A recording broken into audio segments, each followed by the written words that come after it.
I'm Mason Mount. You're listening to the London is Blue podcast.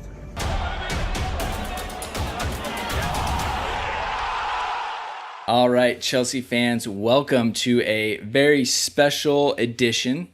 This is the London is Blue podcast, but very different here. We're going to do a special project game draft actually here. And so we're going to kind of walk you through what to expect. So if you're in America, you're probably used to the classic fantasy sports draft that we have here. But we're going to add a Chelsea twist to it because, well, we are Chelsea fans. So disclaimer right away, this is not 100% scientific. So do not hold us to these high standards. This is meant to be fun and entertaining and full of subjectivity based on everyone that's picking here. So just so you know, we sifted through, aka Dan Dormer sifted through, Chelsea players from 1995 to 2020 with Nick's help. So we're going 25 years worth of Chelsea players, and we handpicked 162 of them, plus 8 different managers, kind of, thanks Mourinho, who will all have a different style of play. So while we do have a plethora of brilliant players to choose from, as you all know as Chelsea fans, that would just be boring if we had super teams. So we threw in some interesting picks as well. Maybe you're not so brilliant players that have gotten to adorn the blue kit of Chelsea. Each player will be building a match day squad. So that's a starting 11 plus a subs bench of 7 players. So 18 players total are going to be drafted. Each player will be randomly assigned a manager, and each manager comes with a formation and a style of play. So they'll be using that to guide their picks to add a little bit of twist. Lastly, we're going to use a snake draft, which means that essentially all the players are assigned a spot. It'll go pick 1, 2, 3, 4, 5, 6 in the first round, and then in round 2, it'll go backwards 6, 5, 4, 3, 2, 1, and then repeat. If that doesn't make sense, don't worry, you'll get it as we get going. So, as your host, Brandon, I will be the all-powerful commissioner. So, decisions are final. Go ahead. Go ahead. Goodell feeds off it, as do I. So keep it coming. But we do have 6 players here joining me today in the draft. So I'm going to unveil them in the order that they will be drafting. So, no one's feeling hurt for being last. Sorry, Gary. Number 1 pick in the draft is Dan Sills, season ticket holder in the West Stand Lower, 3rd generation Chelsea fan dating back 100 years of supporting the Chelsea, and a regular on the Chelsea Fancast, and yes, was there in Munich. Dan Sills, welcome to the draft. And what is your team's name? My team is $1 Million Baby. $1 Million Baby. I have a few teams. I've got, because those that know me think I bear resemblance to Chiellini, the Juventus defender. So the other one was going to be Chiellini Concardi, but I've gone for $1 Million Baby. Oh, all right. Well, the good news is if you need any fantasy draft names, go to Sills. He's clearly got a stack of them. A few, yeah. You better Peter check yourself. Come on, that's okay. I'm taking that. Just so everyone knows. Another one, Giroud Awakening. Oh, come on! Wow. Two more. That's so good. David Speedy Gonzalez. Oh, yep. Oh, nice. And Olivia knows this one. The So Solid Crew. That's my favourite. Yeah. By an absolute mile. I don't think any of the Americans will get that, but I think most people in the UK will. If you've worked for the Sun, Dan, you love a punch.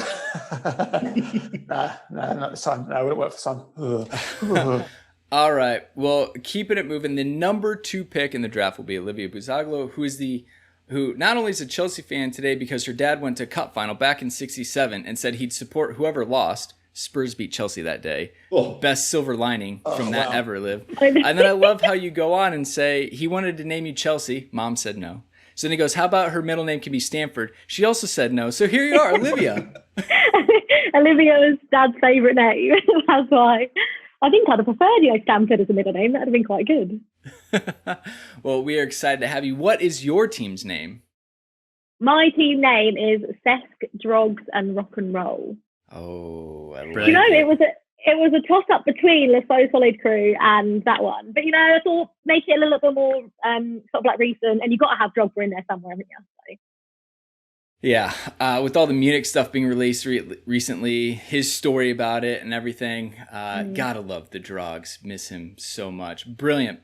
Well, the number 3 pick in the draft will be Dan Dormer, one of the co-hosts of the London is Blue podcast, best known for soliloquies and wordsmithing the beautiful on-pitch play. Dan, what is your team's name? Well, it's a team name I've used frequently, but it is Cobham Crew. So maybe a little youth tint to this team throughout the drafting process.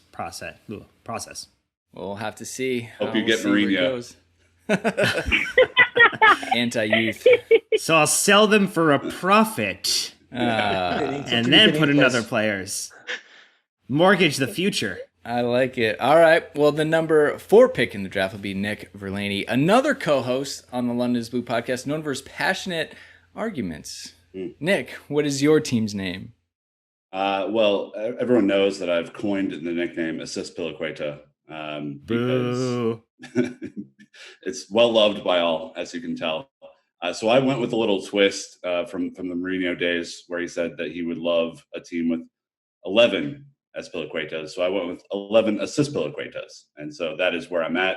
And my guy has approved my nickname already. So I am good to go. You're such a fanboy. I know. I love it. Can I do? That was tough for us when we got to interview Cesar and he approved that. Nick has never let it go. Darkest day of the podcast, really was. Yeah. You should have edited it out and no one would ever known. All right. Well, the number 5 pick in the draft will be Joe Tweed's season ticket holder, former season ticket in the Matthew Harding Upper, author of countless brilliant Chelsea articles, also a third-generation Chelsea fan dating back to 1925, which is a hell of a long time. I win by 3 years. And a regular podcast guest on all of the Chelsea podcasts. That is what he does. Tweeds, what is your team's name? Yeah, so obviously we're recording this during these very sad quarantine times, and I know most people miss going to the pub. So I think one of my favourite Chelsea facts was that we were found in a pub. So the Rising Sun being the pub, Suns being a famous US sports nickname, so I am the Rising Suns. All right, I like it. And then last but certainly not least, the number 6 pick in the draft will be Gary Hayes, a former Chelsea journalist and current NFL podcaster extraordinaire, which means you should be totally down for a draft. Gary, what is your team's name? Chopper's Chopper, because I love a bit of innuendo.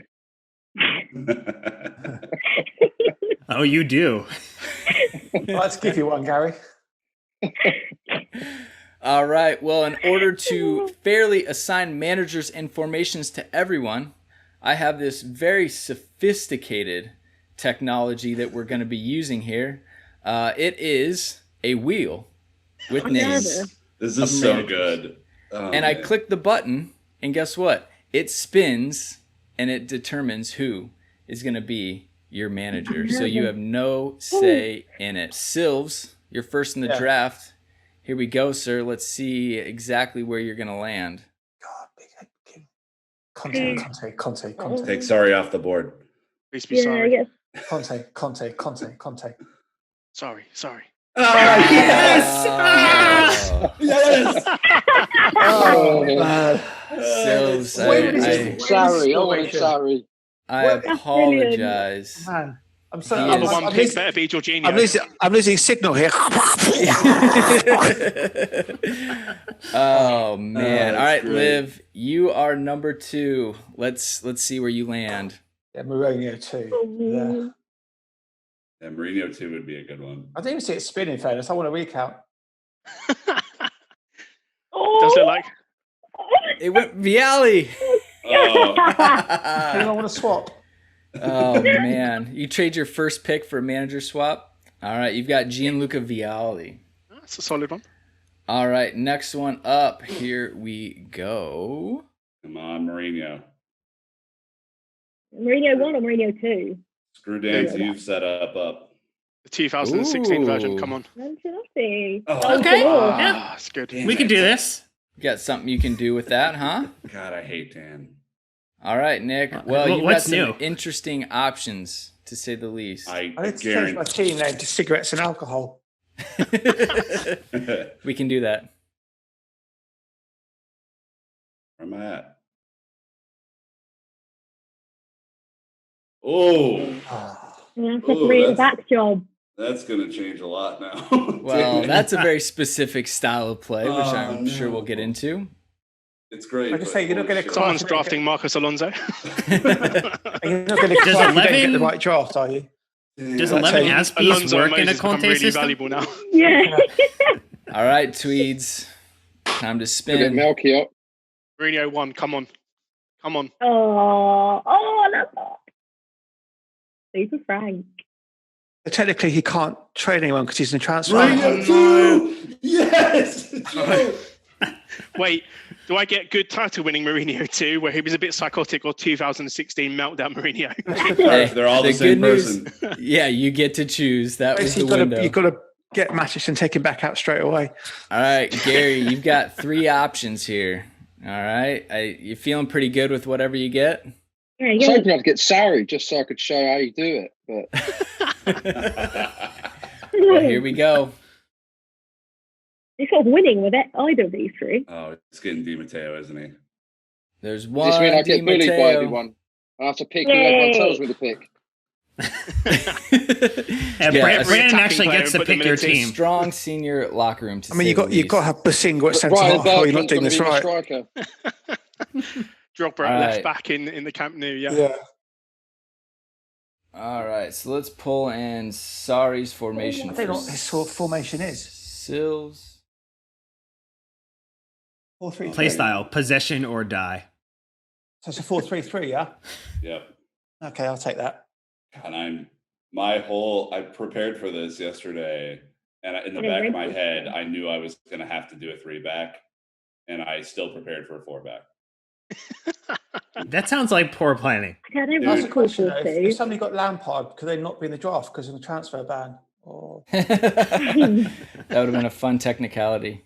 yeah. So in theory, I'm basically Mourinho 1, right? Because that's what Di Matteo's team became. So that's not bad. I love how Right, you try can and spin it, yeah. Yeah, Gary, Or you could Gary's go going to with beg, ABG, borrow, and just steal like his not way. Pick Lampard, Cole, or Drogba. Dan, were you Ancelotti? Yes, I was. Dormer? That's a really good one. Play style for Sarri, smoking. Smoking hot football. I'm currently chewing a pen. Oh, nice. There it is. Well, I don't smoke, so Technical flair. Getting into character. yeah. I need to get a really I've grubby just got, tracksuit I'm just on a as well. 4-4-2, which I don't necessarily like. I'm not gonna step on the table because I'm really superstitious. So, Liv, you get to choose. He had 4 diamond, 4 or just 4 with wingers. So you kind of have a little bit of flexibility if you want 4 center mids or wide players. Joe, who'd you have? I had Mourinho V2. Mourinho 2.0. Mourinho 1.0 didn't get selected. That is so shameful. I mean, we Those took out Russian Benitez bots. last night. Yeah, How many Benitez. attacking you should have players put him did we in. do? We saved everybody ABV too. Oh, yeah. I really wanted Goose Hiddink, but no one was on that train, even though the FA. What about Ray Wilkins? He had one game. 100%. There's no 100% Rafa. record, yeah. Was it There's Watford? no- Yeah, Mm. 3-0. There's no Against Rafa. Brendan. Either. Disappointingly so. No, Said nobody Rafa. ever. They've just been booing every time someone was picking. I said nobody ever.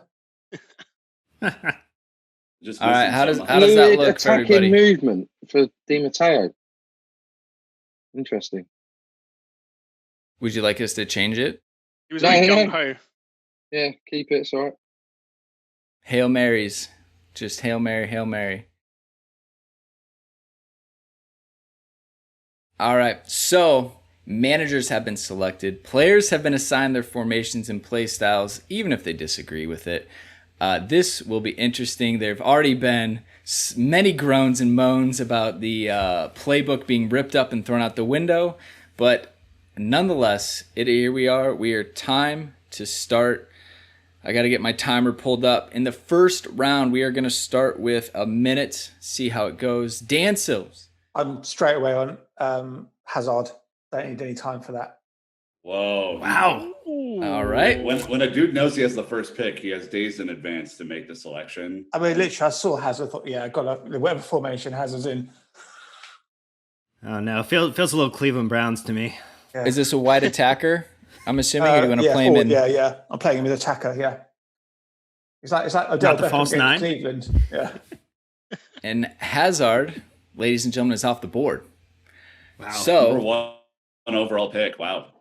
All right. Eden Hazard, number 1 overall pick, gets the max contract doesn't and the have shoe it. deal.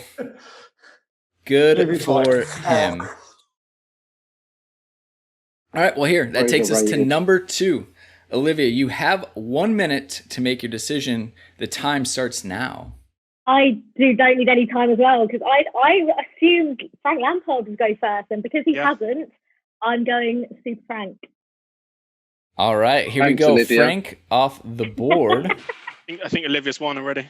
Still with the draft number 2. You know what? I planned that I was going to pick JT because I thought Lampard would go first. But yeah, if Lampard's there to be picked, I'm picking him. Central mid. Put him in. Right back. All I'm fine right. now. Right. I don't matter if my team's rubbish because I've got Frank Lampard in it. So Objective has been met. Live is good. All right, Dan Dormer, do you want your time or are you just going to name it? Ooh. All right, the clock is started. You're hesitating. That is fine. You are on the clock, Dan Dormer. Little hesitation, but And that I is think I'm going to fine. stick with my game plan here. Okay. And if you fell, because it's all about resource allocation, and there's one position where if you take Frank out, I think for midfield, right, the drop off is pretty sharp. If you take Petr Cech off the board, the drop down neat. to any keeper Damn it. is significant. So from a resource allocation standpoint, it's Petr Cech in goal, spine of the team established. Damn With it, one dude. player. You established the spine with one player, just to confirm. Yep. Got it. Base Dude. vertebrae done. God, I hate Dan so much. All right. Check is off the board. Nick, with the 4th pick in the first round, you are on the clock, sir. And I hate Dan. You're welcome. He was sneakily. I was gonna have to kowtow out at Brandon's goalkeeper union card because he was my number 1 pick all week. Like that's super frustrating. I have to ask you to focus on your pick, sir, and not lament. No, I know who I'm gonna pick. I'm just kind of bullshitting here. I think because I have Antonio Conte as my manager, I need a really good striker because of the patterns of play thing that I've been assigned.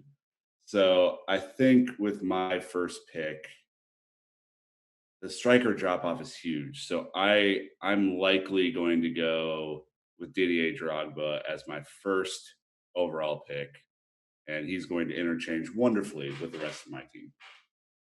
All right. Well, Liv, you still But is have... that the pick you really wanted? No, It's not. in. It's done. He can't change. I want my pick. It is on the board. It's official. I would say, Liv, one of your 2 players named in your team is gone. So just saying. Yeah, I know. I need to. Yeah, I need to. Strategize. All right. Well, Joe, 5th draft pick of the first round. It sounds like you know who you are or who you want. You gonna lock it in? I can't believe he dropped to me actually. So I'm in the most defensive-minded manager we've ever had. I'm going to take the best centre back we've ever had, John Terry. No Yep. brainer. Yeah, That makes a lot of sense. that does make a lot of sense. All right. Another tier 1 player off the board. Last but not least, Gary Hayes, sir. You are the 6th pick. Do you need your Right. time? No, I don't, because I've been writing my team out as everyone else has been picking. I love a bastard, so I'm going to go with Costa up front. Great Ooh, pick. nice. I was between him and Drogba, but I just think that Costa in this team would be better than Drogba anyway, which I know is controversial, but still. I love it. And then I get my second pick now, right? So round 1 is now complete. And as we said before, we are now going to go in reverse order. So yes, Gary, you are back on the clock with Okay, your so next this pick. team, if I get the players I want, it's going to be about pace and power. But in order to have that power, you need an anchor, and I'm going to go Maka in central midfield. Pick my one. Ooh. I thought he was going to pick my player. Joe, I I will. know, The Joe, I Bison. know who you're going to go with. Oh, this and is so nerve-wracking. I can't yeah. deal with I it. know. I'm So so upset. Makalele, correct? I heard you correct? Yes. All right, Claude Makalele. The Makalele role himself is in. The tripod. God, Oh. I hate Joe tweets too. I hate Dan and Joe. All right, in reverse order, Tweeds, you are up on the clock. I mean, it's a no-brainer for me. He's my favourite Chelsea player ever. I think probably the most destructive player I've ever had. Michael Essien at his peak was probably one of the best centre mids I've ever seen. He goes into defensive mid for me. Damn you, Nice. Look at that spine. The building continues. So far, Terry and Essien for Tweeds. Working our way backwards. Nick, you are back on the clock with 11 assists. Pilicueta's foreshadowing? Not foreshadowing this round. If I couldn't get Michael Essien, which apparently I can't because I hate Joe Tweeds, I am going to go with a player that I think is probably the next best alternative to that, and that's N'Golo Kante in my squad. A massive part of the Antonio Conte 2016-2017 team, anchor for my squad, destructive midfielder, love him. He's my guy. He did have a very successful time under Antonio Conte. So the Conte, it's back. Brought it back. All right. Well, we are cruising through this. Dan, again, you are back on the clock with Carlo Ancelotti, your free-flowing attack in the 4-3-3. You pick check. Where's your next bargain buy? Oh, it's staying in defense because this team is going to be rock solid. And again, resource allocation because there's only one left back in terms of drop-off here. And so Ashley Cole has to slot in there. No pick. All right. It's a super pick. What we would do for Ashley Cole in his prime right now. Honest to God, if I was playing a 4-back, he might have been my first pick. But you're not. So I am not. Thank God for you. If you want to pick up the shredded game plan off your floor, Nick, just dry your tears. Hold up the shreds. Yeah. Liv, you are next up again. Luca Vialli, a 4-4-2 technical flair. You picked Lampard. Your second pick. What are you thinking? You want your time? Yeah, start my time. I don't know whether to go a goalkeeper because we don't have that many quality goalkeepers.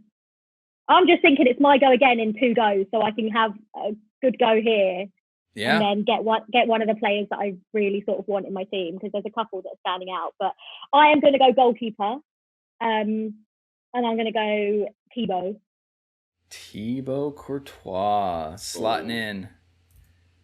All right. Again, we're seeing a lot of spines being built here. Not that surprising. Well done on that. And last pick of the first round, Silves, we haven't heard from you in a while. Yeah.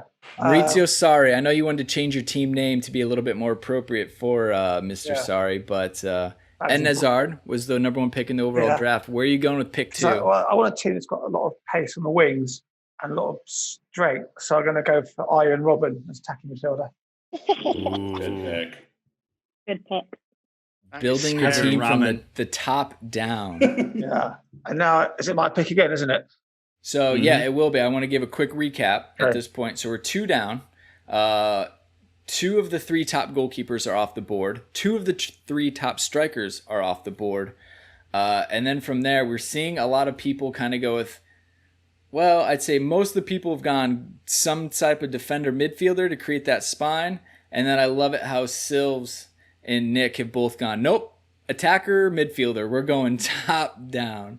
So we'll have to see how it goes. As we start round 3, we're still at the full time lot, but you guys don't need it. You are professional drafters right now and know exactly what you want. But again, decisions will need to be made in the 3rd round. Dan Silves, again, back on the clock, sir, when you're ready. Yeah, I need a really good defender who can play the ball out of defence. So Ricky Carvalho. Nice. Very sensible. That's a good pick. Very sensible. To that point. All right. Well, next up, like you said, Liv, you're back on. You only had to wait 1, rotation. So your pick? Fullbacks is we haven't got a lot of cool, top class, world class fullbacks, and one who had solid, however many years he played for us, is absolutely quality. At right back, I'm going Branislav Ivanovic. Brana. Nice. Ooh. All right. Starting to lock that team up again with another spine. All right. Cobham crew, Dan, you are next on the clock. The time has started. Oh, this will be another pick that doesn't necessarily fly with the team name, but gonna go up top with Jimmy. Put Jimmy Floyd up there and just lock in the top and the bottom of the roster. All right, Dan, he's got a strategy in his mind. He is sticking to it, and I can appreciate that. Nick, it is back to you, sir. You are on the clock for your third pick of the draft. Yeah. This is the Keppa round, right? You're going Keppa now? Yep. How did you know? I'm looking at the board and I'm seeing a lot of stuff left, but I don't want to miss out on our last top quality goalkeeper. And I actually think Cudicini in a Conte system would be pretty outstanding. So I'm going to go Carlo Cudicini, a wonderful play it out the back, kind of cat-like reflexes goalkeeper. And they also have the Italian connection. Need you forget. So now we're good. I basically don't have to draft anymore because my spine is intact. Well, we'll have to see how this all plays out. We will stop the clock, restart it for Mr. Tweeds here in the Rising Suns, your third pick of the draft. So the player I'm going to draft, I think he got a bit of a bad rep, both the way he left the club and the clubs that he played for. And I think people forget that he probably was one of the best defenders that's ever played here. So I'm going to put William Gallas next to JT and have the Premier League's best ever statistically, or at least the statistically best centre-back partnership they've ever seen with Essien in front. Well, Joe Tweed's team allows Hey, I'm drafting for Mourinho, goals. so 0 goals a game. But he also gives me a bit of amazing. flexibility. So if I can't find a right back or left back, I'm going to chuck Gallas out there because he was also great as a fullback. See? It's true. So I was going back through like the different lineups we'd had under these managers and things. It was funny seeing Gallas out left back, you know? Yeah. But hey, a little bit of flexibility, nothing wrong with that. All right, time is stopped for you, sir. And back to Mr. Gary Hayes for your third pick. I've seen all these good defenders go, so I need to get a good defender myself. And I couldn't believe it when we signed this guy straight after he won the World Cup in '98. So I'll take Desailly at centre back, please. Yes, great shout. Marcel Desailly, who's loving life. That you know what? That was the sign. And when we made that sign, I was like, shit, we're going places. And it took a little bit longer than we thought, but we got there. And that was the sign. And having seen Desailly, you know, in that Milan team as well. Following him on Instagram, he is living his best life right now. He is. And he's in amazing shape. Yeah, he is. Super happy. Amazing All shape. right. Hey, round 3 is over as we are flying through this, but I love it. We go back the other way. So, Gary, again, round 4, you're kicking us off. Okay. I'm doing this because I was thinking maybe Nick and Dan would be trying to get this player at some point as well. And I do think he's incredibly underrated. And I said about pace and power. So I'm going to take Pulisic as one of my attackers in the 3. Whoa. Whoa. Wild card. Not gonna lie, I wasn't ready to Interesting. scroll down that Was far. not expecting that. Interesting. Huh. I like Pulisic. Yeah. Do you agree that we had him as a tier 3 don't. player? No, he should have been tier 2. What?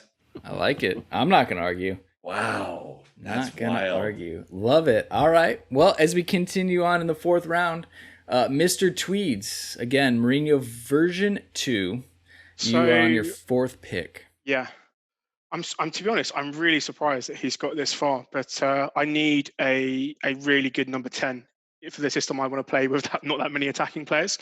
So I'm going to put Gianfranco Nzola as my number 10 behind a centre forward. Oh man. He was dropping. I thought he might make it around again. Yeah, I did. I was torn between him and someone else, but I thought I need a bit of creativity in there. I can appreciate it. I like it. All right. Well, hey, moving on. Back to Nick and his 11 assist Pilaquetas. Drafting Antonio Conte's system. You're on your fourth pick here. Man, I am so torn here. I have a lot of options. Do I solidify the midfield? Do I start to build out my defense? I can't have a team named 11 assist Pilaquetas without Aspi. That's a good point.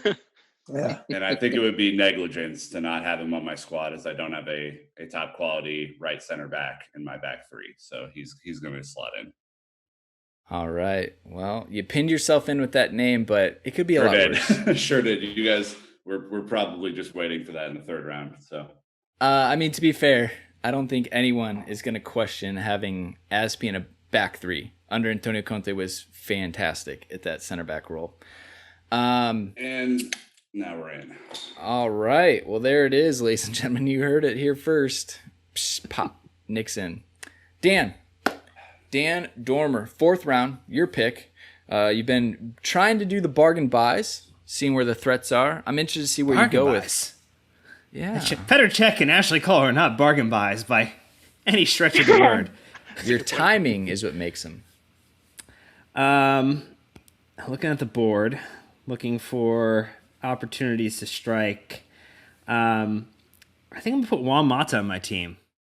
Ooh. Juan Mata. He was really good. I think he was really underrated when he played for Chelsea. Yeah. I really I liked him. him. Quality I was player. gutted when he left. He left too soon, without a doubt. But I think, unfortunately, under Jose Mourinho, quite a few players left too early. He'd do well Dan, in the I need some Ancelotti help. style. Where do you want to put Juan Mata? Wide attacker or central mid? I'm thinking about him in central mid, like if the mid's like essentially more like a 3. I got you. All right. Dan's lightweight 11. Here we go. All right, Liv, we are back to you. Again, 4th round pick. You're at Viali, 442. Who are you thinking? I'm going to go for a player who I think was absolutely massive for us during Mourinho's sort of first reign. Played on the right. I wouldn't say I'd put him up there with Robin, but Joe Cole, I think, was absolutely brilliant. And he is my right winger, please. Joe Cole on the board. It's official. Sorry, Gary, did you not like that? No. I was trying to be an arsehole by taking Pulisic. I thought everyone would forget about Joe Cole. And I should have taken Joe Cole first and then done Pulisic. No one was forgetting about Joe Cole. Oh, man. And what appears to be the first major steal has been committed. Live on Gary. The crime has happened. Last She took Lampard off me as well. All right. Well, Silves, you are the last pick in the 4th round here. Obviously, you get back-to-back picks, so you have an interesting time here when it comes to strategizing. Yeah, I mean, I want a decent striker as well as a goalie. So I'm torn between Anelka and Crespo up front. So I think I'd go for Crespo. So I reckon the service is going to get from Hazard and Robin is going to get a lot of goals. So Hernan Crespo, my striker. All right. He's off. So Hazard, Robin, Crespo. What a front three. That is a great front three. Yeah. No defense in Dan. And I need somebody solid to hold my midfield. Man of the match in Munich, John Obi Mikel. Ooh. I think when we were You listing need a players, brain alongside him. So here's the question. Yeah. So you have a 4-3-3 with Maurizio Sarri. Do you want him to be your regista or a central mid? Oh, yeah. Probably central mid. All right. Central mid. So those He little did- things. He did play number 10 for Nigeria. Yeah, so well, that's my dude thinking. He's has skills. Yeah. All right. Brilliant. Well, we are into the 5th round now. Back to Liv. You have done a good job of kind of spreading out your draft picks. So I'm really interested. Again, you've got 2 strikers, both slots open. What are you thinking? I'm going to go striker next, and it's either Good Johnson or an Elka. Again, I can't really decide between the two because, I mean, ideally I'd have them both. But do you know what? I think as a sort of you'd never have him as your main striker, but I'm going to go either Good Johnson. All right. He's just playing slightly behind the striker, you know. Yeah, I think that's. Whoever my main striker is, might be playing it. We'll see. All right. I mean, I like it. You're going to get a lot of dynamism out of Good Janssen. Moving on, next one, we've got Dormer and his Ancelotti 4-3-3 formation. You're on to your 5th pick, sir. What are you thinking? Oh, I am going to bring Ramirez into my midfield. Oh, Dan. Big. It's like you're reading my mind, dude. Defensive It's mid or almost like we central spent mid? 6 years central mid.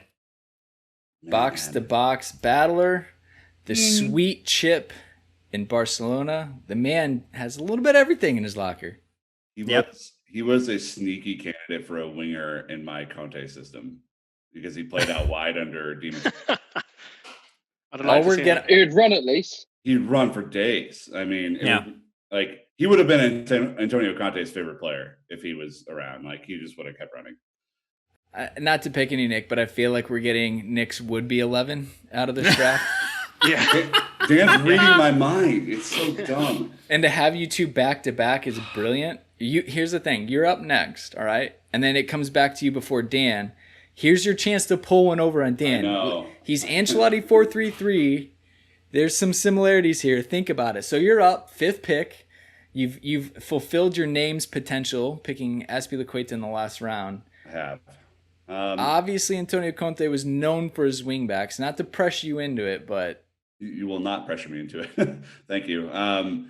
I am going with a guy who is one of my favorite players of that era and a guy who links up with Drogba specifically well. It's kind of a winger / connection play, and that's Florent Maluda as my left winger. I had him That's penciled good. in. I love Florent Maluda. prime Florent Maluda. Not Florent Maluda that got demoted to the youth team. No, not that one, Brandon. Thank you. Prime Maluda. Yeah, Prime Maluda would be. Both Ancelotti, French, double attacking season players. Maluda. Dude, Prime Maluda was fantastic. There's no doubt about that. All right. Well, continuing on, the Rising Suns tweet, just as a quick reminder, you have Mourinho version 2 at this 4-2-3-1. If you're not tracking back, what are you doing? What are you Very thinking? So No attackers on the board. No. Well, it's a Mourinho team. I need to get my defensive players in first. I mean, I That's can true. put a goat up So front and he'll be true. fine. So I am going to finish my midfield, and I can't believe I got him. But I'm going to go Michael Essien, and next to him, Michael Ballack. God Yeah. damn it. Mm. The midfield. Very decent. Dan's heart hurts so much right now. Fuck, I have to go for Jody Morris now. Fuck's sake. Actually, That- both Dan's heart Look, hurts. Sinclair's still on the board, so you're fine. Scotty or Frank? Tweeds is now 2 center backs and 3 just beasts in the middle. I mean, He's it just just filling stinks in of now. Mourinho, doesn't it? Interesting. Well, you It said yes, absolutely. go for Mourinho. Joe, As if you is speak, in- you're in big trouble. You know that. Yeah, I know. Wins the league with 38 goals. Yep. Oh, man. All right. Well, Gary, again, you have Di Matteo in a 4-3-3. Liv heartbreakingly stole Robin from you. I was going to complete my attacking trio as well. So just so I'm correct, we're picking players on how they were at Chelsea, right? So we'd be picking Correct. mediocre Kevin De Bruyne, Yes. right? That's who Yes. I'm not picking. I'm just Yeah. confirming, right? You Okay. get De Bruyne, who didn't want to start or fight for a Yeah. starting Okay. spot. Right. So with that in mind, Shaq's missus. seeing how these attackers are disappearing, I'm going to take Duff to complete my attackers, please. All right. Good pick. Duff man. Oh, yeah. Oh, like Duffer was a quality player. He was. So I think good. that's a good attacking lineup I've got there. Who- Duff, Costa, and who's your- Pulisic. I Scored some don't know. goals at least. Hazard, Robin Crossbow. Don't know. Well, the good He's news pretty is special, yeah. I think Crespo's your weak point there compared to my Costa. Yeah, less aggressive, nicer hair well, More looks. Right, okay, here's another one I can't believe got left on here. So I'm going to take Dan Petrescu as my right back. though. Mm. Mother. My next Oh, pick. man. well, a lot of moans and groans to start the 6th round here. So Yeah, we're that was my essentially, pick as well. Players going- are going dropping. It's Super Dan.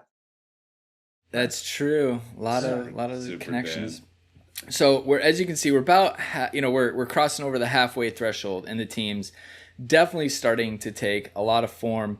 Really, only a handful of tier 1 players left, so it's going to be really interesting as we get deeper and deeper into this, kind of where people can get strategic and sneak one out. But again, Gary, with the first pick of the 6th round. Joe tweeds back to your Mourinho V2 squad. I'm not going to remind you that you don't have any attackers because you've told us it doesn't matter. So your next pick in the 6th round is... So it's actually going to be an attacker, and I'm really happy he's there. I think he was super underrated when he was here and had a really good season as a centre forward. So I'm going to go Nicholas Anelka to lead the line. Yeah, good shout. All right. It's one of the most underrated picks on the board, honestly. He was a phenomenal striker. I mean, really brilliant. When Chelsea put out his Golden Boot season, Nick, we were talking about that. He scored every type of goal. I mean, he was really. I mean, I love watching him play. It was shady, His finesse finishes are among the best that we've ever had. I mean, just quality. Yeah. All right. Well, Anelka off the board. Nick, here's your chance to really stick it to Dan. Show him who's boss here. I think he has no idea where I'm going, by the way. So I'm just hoping he has an idea where he's going. Hey, Dan Belichick, chill out. Actually, the hoodie was very intentional, by the way. Yeah. Oh, I know. It still has sleeves on, though, Dan. It does. I had to push him up to try to replicate it as best as possible. Cut those sleeves off, and we might have a discussion. I'm stuck between wanting to stick it to Dan, which is definitely something that I have in my locker, and then also needing to fill out my formation. Because you have Conte, as we've talked about, you have a very specific, group. Do you think here. Victor Moses lasts if you leave him? Come on, Dan. Do you think he does? And just to refresh everyone, you have one of your center backs and everyone else's midfielder attacker. Is it Nick on the clock here? I think his time's up. It is. It is, because we're down to 30 seconds. So all right, so I'm going to go a really wild card thing here, which is I'm taking Reece James as my right wing back in the Conte system. Ooh. Eat Nice. your heart out, Dan. Yeah. Okay, well that's fine. I'm ready to pick right now. So good, because the Love clock it. has started. Dan's all up. right, we're gonna put Kalu in attack. Kalu. Are we getting the Kalu with the spider shaved in the back of his head? Yeah, you get Exactly. Spike Kalu. Solomon Kaloulis. Kaloulis. That is the first Cleveland's Brown pick. It's like saying when you sound like RG3 after he's shot both his knees out. All right. Well, interesting. Obviously, from Dan, we'll be able to go back and judge that later when it's all said and done. Moving back to you, Liv. We'll get you going here on the clock. Viali 442. You've been quiet. What are you up to over there? Just trying to think. I don't know whether, and everyone's picked strikers now, so I don't know whether to just leave that and go with a sort of another player. I think I can't be technical flair, and my name can't be Seth Drugs and Rock and Roll if I don't have Seth Fabregas in the centre of midfield. Oh, hate Nice. you. Hate you. So fair. He was hanging on there, and I was like, if he makes it another round, One more. I know. Damn it. I Good can't pick. have a name like that. And he's king of the technical flair, isn't he, Seth Fabregas? So.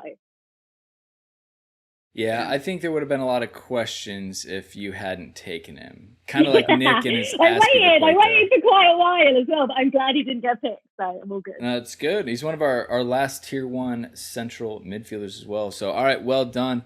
Back to the top, Dan Silves. Yeah. Last pick of the 6th round. I think I need defense. I want another ball-playing centre-half. So I'm going to put Cavalier alongside Frank Leboeuf. Ooh, good pick. So again, talk about strategic, skipping tier 2, going right to tier 3 to play to his strengths of the manager. Well done, Silves. There's some gamesmanship going on in that back line as well with those two. Yeah, little shit. One of them's bound to be pulling a Barcelona goalkeeper to stop him saving a header. Proper shithouse defences. And then I'm going to have to go for my next pick, yeah? Yeah, you are. I have to go to Frossari's son, just as my regista, because, Oh, no. Sorry, doesn't pick Jorginho. Had to be done. Yeah, so Jorginho. Probably could have waited another 10 rounds, but We did have listed. I've got to pick for my formation, It's true. That is the game. Again, some more shithousery going on in that team. I like it. Oh, there's a lot of yellow cards there. That's a problem, isn't there? That's what I like about Jorginho. He does some naughty stuff. That's where your bench comes into play, Silves. Yeah, exactly. Yeah, well, Jody Morris and Ross Turnbull is buzzing. All right, 7th round is underway. This is again, we're through almost all of the tier 1 players. A bunch of tier 2 are gone, but some of you guys are just going right to tier 3, which is super interesting. Liv, back to you. Cesc, Drogs, and Rock and Roll. Vialli's 4-4-2. You picked Fabregas last time. What are you thinking? I'm thinking, do I just bolster this attack and just get a winger in there whilst there's still a few available? It's between Willian and Pedro, I think. I think on paper, Pedro's probably been... I prefer Pedro over Willian, but it's hard. Stressful I moment. just think Joe Cole on one wing. You've got that. I'm going to go... I can't make my mind up. I think if you think over the years how good Pedro has been for us, I think Joe Cole on one wing, Pedro on the other. I think that's a pretty good. Yeah, I'm going to go him over Willian. Bit lightweight. I'm going to go him over. Dan wants that pick to hold on.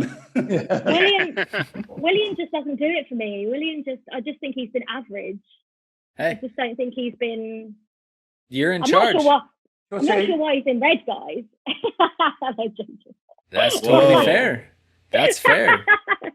No, only joking. Let's be honest. It didn't matter where we put Willian. It was going to be controversial. That just seems to be the player he is right now. We could have put him tier 4 and we would have gotten hit from the other side. So, hey, but you're in charge. All right. You're the chairwoman. You get to make the signings. This is the game. So Pedro over Willian for Liv.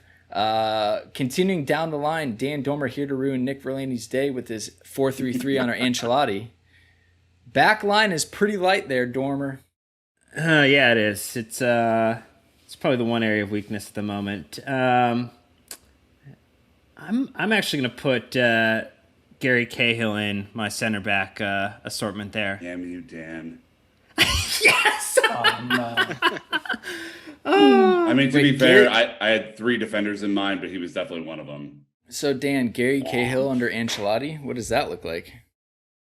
Yeah, he's gonna pop up in the set pieces in the box, score a couple goals per season, and got to pair him with someone a little bit more creative. He's a Jeffrey Boom of the era, isn't he? Oh come on! I was going to have him with Desai, and I thought it'd been perfect because Desai would have made him better, like JT did. Oh. It was all working. It was all working, Dan. Cheers, mate. Now you have to find Dan because I keep thinking it's me, but it's not. Yeah. It's always nice when you can fuck over a couple people with a domino effect. So you're all welcome.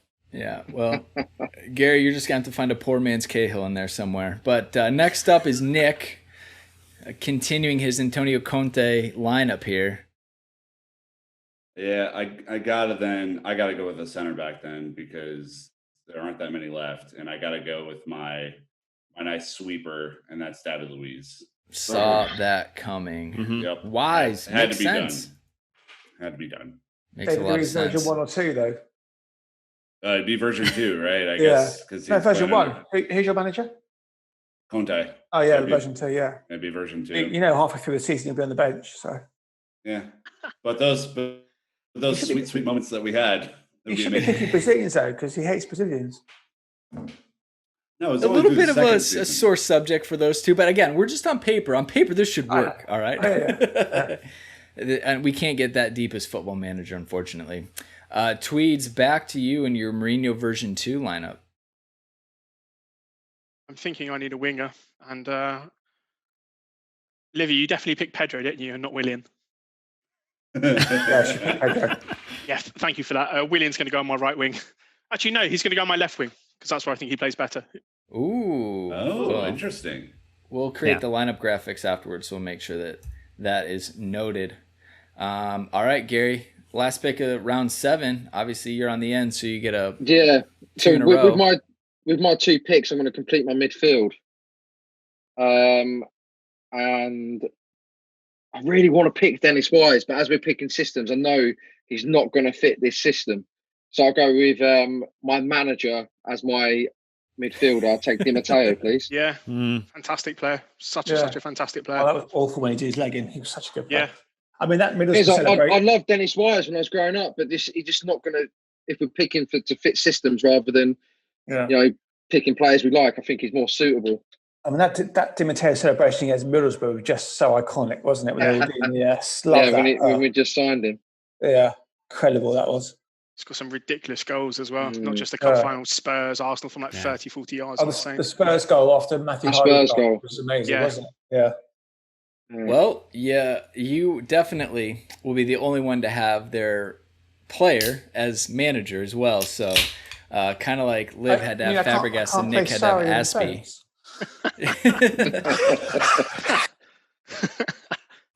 It would be shocking. All right, Gary, you're top of round 8. So I said when I first started picking this team, I was talking about pace and power, and in peak condition, Ruben Loftus-Cheek I think would complement this midfield very well. Fantastic pick. So my midfield of Di Matteo, Maka, and Loftus-Cheek. I was going to take Ballack until Joe took him. Was it Joe who took Ballack? Yeah, I took him. Yeah, it's a good midfield. I think you took the Lewis from Ballack instead. And I think Di Matteo on top of it. Really, that's a nice team that's going to kick some arse at times as well. Yeah. All right. Well, I love it. Gary's going all tier 1 and then right to tier 3 to round it out. Very strategic. I'm enjoying this. Twee is obviously right back to you with your team, stacked full of tier 1s with an Anelka. Where are you going to go? So I am going to grab a left back. And this is a little bit of a nod to nostalgia, and also because he's probably the hardest player that's played for Chelsea. So I'm going to stick Andy Myers at left back. I want a super solid left back, and because I want my Willian and my midfield to just not really defend that much. So I'm going to go with Andy Myers. I also love him. A tier 4 in the first tier 4 selected. Joe, were we harsh putting Andy Myers tier 4? He was. Well, as you know, I'm a little bit nerdy, so I have my own big board. So Myers is a little bit higher up on my big board than he was elsewhere. I might have kept that to myself. An awful touch. Needed like 10 touches to control it, didn't he? But still. He doesn't need to in this team. I just want him kicking people, to be perfectly honest with you. Oh, well done. It'll be interesting, obviously, before my time, but I will stick to trusting you on that. Nick, we're back to you. Like a heavyweight box as well, didn't he? Andy Myers. Tyson was his nickname, Yeah. Oh, jeez. Really funny story. I got when I was going to Harlem to watch Chelsea train. I got a lift back with Gwyn Williams, and on the bus was Eddie Newton, Andy Myers, and Frank Sinclair, and a few other players who didn't make the cut. And Eddie Newton had a massive, like, what do you call it, like a huge kid in play kind of haircut, and everyone's taking the piss out of him. Random story there. On the spreadsheet, you've highlighted a player. Is that who you're picking next? I haven't highlighted anybody. My Sorry, I was talking about Dan Belichick, or whatever you called him. Yeah, Dan Belichick, Graham Lasso. That's interesting. Hey, trust me. Oh, I should keep on tapping on names to confuse people. Dan, trust me. He's playing mind games, so I'm just gonna try to help you. Someone's done Rob Green. I've seen him moving around, and I'm trying to see what he's doing. Yeah, that's very smart. That's 3D chess right there. That might Gary. be me. That might be me. 4D. Whatever, right. Dan. It's not even your turn. Nick, give me your 8th pick. So I am really split here. There's still a lot of quality players on the board, and I know that I have a formation to fulfill, but I think this player, his best position is out on the wing, and that is Mason Mount as my right forward. So I will have a front 3 of Mason Mount, Florent Malouda, and Didier Drogba in a Conte system that demands precision, and it's going to be... That's nice. That's a really good pick. All right. Interesting. Dan Belichick, did that rattle you whatsoever? No. Nemanja Matic is coming into my midfield to add a little bit of the steel that is required when you have Mata and Ramirez playing a little bit ahead of him. a lot of diversity, kind of like Gary's midfield. You've got 3 very distinct players and roles in there. Huh. All right. Well, Liv, back to you with your 4-4-2. I think I've got to go centre back, and the only real centre back that I'm thinking of is he can love the worldie free kick every now and again. I think I'm going to go Alex. Alex I knew it. I knew it when you said free kick. Yeah. Free players. Sorry. Look, I apologise. I've just written him in. I've written him in Oh, the proof. I have all Gary, the I'm crosses gonna on the sheet as well. I love it. I think Olivia needs to mute herself and turn off her video. Can't stand looking at her. Oh, hey, Liv, that's a success. That means you're doing it right. Keep it up. Back to Silves here. Last pick of the 8th round before we turn around. So again, you're double picking.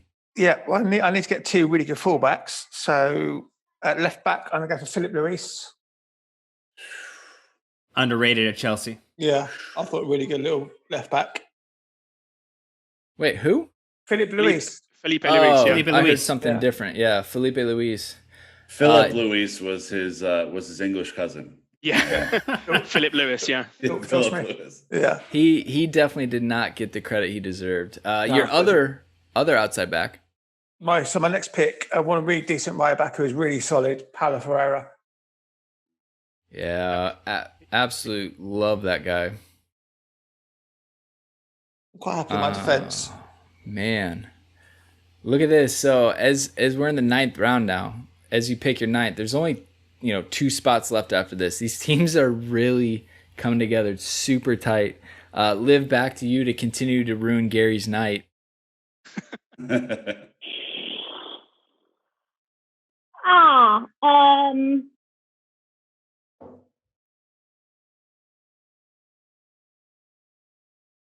This is hard. I think I'm going to go left back, and I'm going to go Graham Lasso. All right. Yeah. Nice. I haven't done that again, have I, Gary? Gary, care to comment? God, unbelievable. As soon as I heard Gray, I just saw Gary's face go, fuck's sake. Didn't even get through the name. Great, yeah. Awful. I'm really sorry. Hey, to be fair though, I'm sorry about 5 now. we're getting down there. sake. There's not a lot of options left. It kind of makes sense, It's where else were you gonna go with that? I would have gone with Lasso, but I just love Andy Myers for some reason. You do you, Joe. I know, yeah. Do you. All right, let me get Lasso on the board there. Make it official. Pick locked. Dan Belichick. All right, back to you. If you could please give me your pick in full Belichick monotone with as fewest words as possible, I'd appreciate that. Where's your dog, What round Dan? are we in again? I should put the dog in. Let the dog pick. Put him on the seat, yeah. We're gonna take a really versatile player, Steve Clark. We're gonna put him right back. Good shout. Yeah, great shout. Steve Super Clark was defender. he's- Yeah, he was so Really good at the contributes in time. all phases of the game. A really quality player. It's pretty good, Dan. I'm not gonna It lie. was. Yeah. And that's coming from someone who's never liked your work. So Jeez. Oh, brilliant. All right. Well, another defender off the board. It is. It's like go to Nick. The last 2 defenders in tier 2 seem to be shouting your name, sir. but I only need one of them. And Victor that is, Moses and that's- Marcus Alonso shouting, and the recess line, "Pick me, coach, pick me." Yeah, and I already have a right wing back, and so I need a left wing back, and that can only be one Marcus Alonso, scorer of goals, and just a wonderful player who could sub in as a striker if we need. He's always the furthest player up the pitch. Every time I watch him, I'm like, how on earth is he in the 6-yard box again? Hey, He's always there, isn't he? Go back. Go back Fantastic. and watch Ivanovic clips. He's always in the penalty In box. the box Yeah, as Same well. thing. Same thing. Playing at the same time. Crosses into the box and both fullbacks are standing in the 6-yard box. Would have been crazy. Yeah, Absolutely wild. Look at my fullbacks. I got Reece James from the right and Marcos Alonso from the left. We good. A lot of service. A lot of service. All right, Tweeds, your Mourinho V2 again. So I am going to utilise the fact that I have picked William Gallas and his versatility, and I'm going to shift William Gallas to right back because there aren't very many good right backs available. So I'm going to shift Gallas to right back where he was phenomenal, and I'm going to pick Kurt Zuma next to JT because I want a bit of pace back there. Happy Zuma. That You for are me is making tough me back four. work. Anybody, Kurt Zuma's smile just makes you happy, doesn't it? He's just got the best smile. He's so infectious. He's the That's best. his middle name. Kurt Happy Zuma. Yeah. I love Zuma. I think he's just such a maybe not Nice technically best, not the most technically best of players, but I think he's great. And that knee I like injury after the run of 3 keepers, no one has decided to touch tier 2 keepers at all. They're not worth it at this point. Look, it is a rough life, Dan. If you're not starting, you're not shit. All right, that's the way it is for a goalkeeper. All right, Tweeds, brilliant stuff. Gary, back to you after. Yeah, go ahead. Last pick of the 8th round. Right, this is a another wild card after a Pulisic pick, but I'm doing this for the Bant, but also because he served Di Matteo well by playing out of position against Barcelona when JT got sent off. I'm going to use Basingwa as my other centre back. To be fair, So he did play like Beckenbauer. He was absolutely amazing. Messi is quaking in his boots. So just, as you should be watching this, on the YouTubes here. But if you've missed it, as I look at these players, Rudiger, Huth, above him, maybe even a Belletti if you want a ball-playing center back, none. One Bosingwa. I was going to go with Rudiger, but it just felt too normal. And I didn't want to be. Well, you definitely didn't do normal. I've been put through the ringer by losing multiple players already.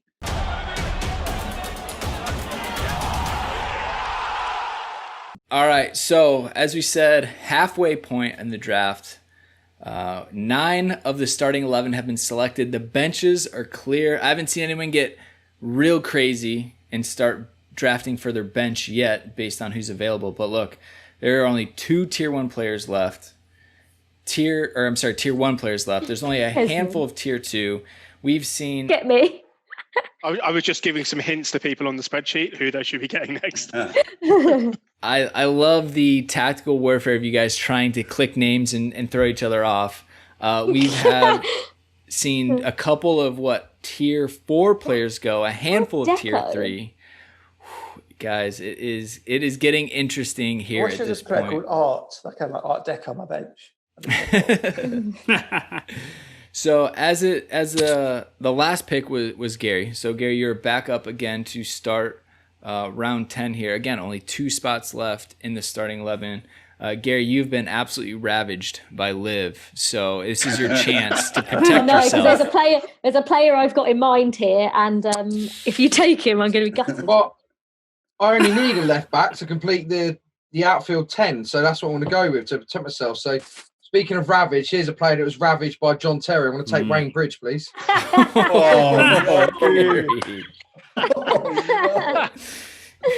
Love it. Oh my god! They want a break.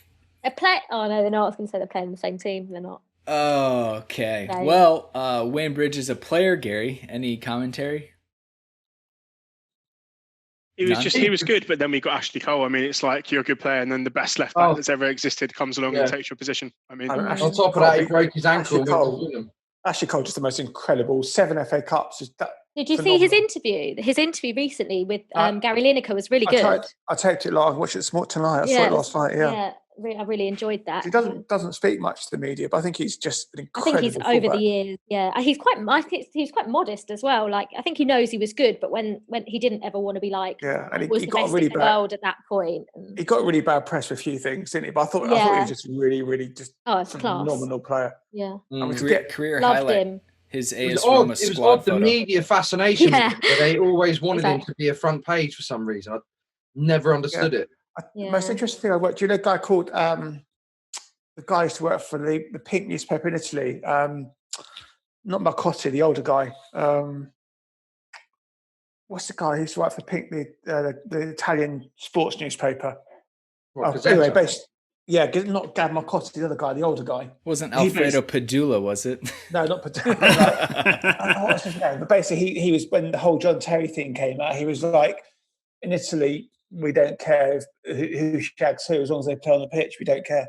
Giancarlo Galavotti, I think it was. That's the guy. Yeah, Galavotti was like, we don't care what they do. As long as they play well for our team, we don't care. The English media with the obsession with... A little bit different. Yeah. All right. Well, keeping us moving along. I don't want to give Joe any extra time unfairly to think. Your 10th pick will be... This is a toughie. So I'm picking this guy based on the fact that I'm 99.9% certain that all we're going to do is sit and counter-attack people. So I'm actually going to put on the right-hand side of my attacking three, Andre Schürrle. Morata. I like Andre Schürrle. I like Schürrle. Jose's treatment of him was awful. Yeah. And he had a bad virus, didn't he? And that knocked him up sideways. Yeah, I think he's...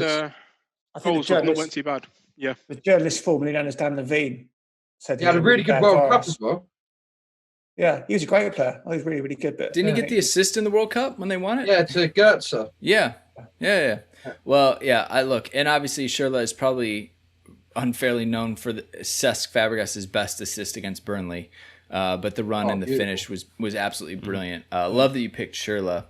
I guess I should tee this up. So, Tweeds only had goalkeeper or wide attacker left. Moving on to Nick, you are down to a center back and a back three and a center mid left in your starting lineup under Antonio Conte. Your pick, sir. I am so torn on this because my needs are just different than a lot of other folks. But I think...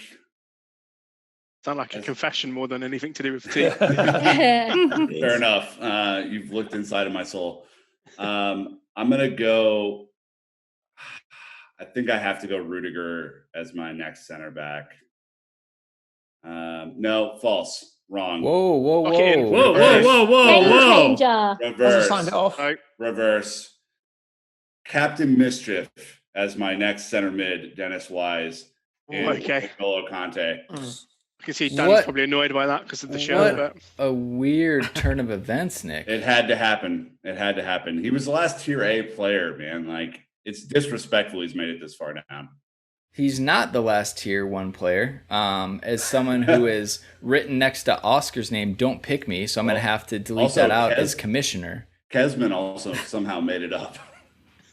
I feel like the shenanigans have hit hard all of a sudden as we're in the late rounds of this draft. That's right. You are compromising the legitimacy of my board, people. So, continuing to push on, Dan, you have a center back and wide attacker left on your starting 11, but I feel like you're going to go ahead and pick the next best possible option and put him on your bench just to be a jerk. Am I right? That is 100% right. No, I'm going to round out my attack. I'm going to put Wright Phillips on the right-hand side there. So kind of land my starting my front three there. So your front three is Hasselbank, not Matt. You've got me in the NFL mind frame. Yeah, Matt Hasselbank, Jimmy Floyd Hasselbank, Sean Wright Phillips, Solomon Kalou is your attacking three, which is interesting. Love the cameo. I love how surprised Gary looks. What's the cat called, Gary? That was great. This is the girl. This is Missy. Hey, Missy. Is she British Blue? Here is Chopper. Is the other one? Is Missy a British Blue? Or Chopper's a British Blue? Yeah. What's Missy? She's like a silver spotty thing. Okay, tabby. But yeah, Chopper's the and the veil has been lifted from Gary's draft room. We now know who's been making his picks all along. The Bella cat has appeared. Whispering in my ear. Oh man! I was just writing out my subs. You'll need help with that. Moving on, Liv, you are up. You have a center back and striker left in your team. Can I please swap a position? Am I allowed to do that? You are. You're the manager. can I please swap Ivanovic to centre back and Sure. pop in the legend that is Giuliano Belletti at right back? Giuliano Belletti. Chimney, chimney, So Ivanovic to centre back. 9 from 50, Belletti from 2. That is an absolute powerful centre back, isn't it? Centre back pairing you got there. Not Is a lot it- of people are getting past them. Brandon, who's the other one? Alex. Oh, Some big behinds in that centre back pairing. We've got Flair. We got Flair up top, and we've got Solid at the back. Or maybe There's not like Solid. 50 but- goals in your defence as well. Yeah. Alex, Belletti, Brano. I mean, yeah, you don't need any strikers. That's been the plan. Clearly left it to that point. All right, Silves. Last pick of the 10th round. You have a goalkeeper and a central mid gap in your lineup. Well, my keeper, I'm going to have to go for Biscuit Hands himself. Oh, Kepper. I guess. Biscuit. Okay. Yeah, Dropping because to tier 3 to pick Yeah, I Kepper. just think I need. He's good. He's best of a bad bunch. Don't try and convince yourself. I'm not. Yeah. Oh my Think he's God! good, Who he's has not well. changed Oscar's name? Me. Who's? Dan, come on, The Dan. absolute Sills. malarkey that is going on in this draft right now. That is brilliant. Oh my kill me, God. Naz. I'm sorry. I'm just childish. Oh man, moving Kezman back to his rightful place as well. Right, Silves, you've picked So I've got to go for Kepa. midfielder, don't I? Okay, so I'm going to be a little bit. 11th round. This is it. You're central so. mid. Yeah. Can I put in a substitute now or not? You absolutely can. Okay, Yes. well, I want a good, decent wing on my bench, so I'm going to put Mo Salah on my bench. Oh, But he was rubbish for us. horrendous. Okay, hold on. No, okay, not so- too No, you got to take him. No, you take You it gotta now. take him. 50 seconds. Hold up, by the precedent that I set, he's allowed. You get one balk. We'll say Alright, that. cool. You get one take back. All right, okay, One- my take back is I forgot it was about how good they did for us. Okay, in that case, I'll put my midfield Raul Morelos. All right, Raul Raul Morelos. Great player. Yeah. Obviously Interesting crucial in the 2012 run to the Champions League as well. Brilliant Great head, celebration. great tattoos. Yeah. All right, round 11, Liv. You have not drafted a striker yet. Obviously, your subs bench is open. What's your strategy? Can I go player manager? You absolutely can. I'm going to put in Gianluca Vialli as my striker. Oh my! You've made me sound stupid by saying Gary Hayes would be the only one with the same manager It's the power of and editing. player. though. Sorry. Clearly, Olivia's been stealing my strategy the whole game. Sabotage. Gary, how do you feel being found out by Liv from the beginning? I know, it's not nice. I didn't realise that transparent. Your cards have been shown. not early on. even sorry, Gary. There are no friends in drafting, so that's fair. Dan Dormer, you have a center back left. Which path will you choose? Oh, I'm going to clean up and get my first sub on the bench there and bring in Mr. Hughes as my backup striker. Ooh, yeah. Wow. So Phenomenal. this is where things Wow. get personal and people Yeah. just start taking away what other people need because they're the Yeah. last option. So Hughes was the last tier 2 striker we had. Oscar's still the last tier 1 player on the board, but the tier 2s are going. So Dan deciding to take the striker off the table. Nick, you have a center back left, one of your 3, and obviously a subs bench. What are you thinking? I need a left center back. So I'm going to go a little bit off the reservation here, and I'm going to go with Fikayo Tomori as my left center back in a back 3 because I think he plays best in that formation. So we got to make sure that we don't show Rudiger that you drafted him, undrafted him, and then drafted someone else later. I'll be honest, it wasn't my proudest moment of this draft. Noted. Tweeds, on to you. You only have the goalkeeper spot left, but I have a feeling that might not be where you go, just knowing who you are as a person. So actually, you're right because I think I can get I can get one of the goalers I want because obviously Gary goes, and then I can. Yeah. So I am going to pick probably, in my opinion, the best super sub that Chelsea's had. So I'm going to pick Torre Andre Flo as my substitute striker. Nice. Hat-trick hero. He hates Tottenham. Yeah. and a substitute. Yeah, worth it specialist. just against the matches against Tottenham alone. Yeah, exactly. Yeah. Same thing with Alonso, honestly. Oh, wait, I gave you to Gary instead of Tweeds. All right, error fixed. Gary, the last pick of the 11th round, very ceremonious for you. Oh, for my goalkeeper, I love the Tash. I want to go Ed De Hoy. Ed De Hoy. Even with the pronunciation, I can appreciate the art you bring to this. So you have a complete starting 11. So you are onto your subs bench as we get in around 12. Tweed still has one gap in his starting 11. Dormer still has one gap in his starting 11. Everyone else's are filled. So this should be interesting. So again, Gary, right back to you. Onto your subs bench. Sticking with the Dutch, I'm going to bring in another player manager. I'll have Ruud Gullit, please. Yes. Great pick.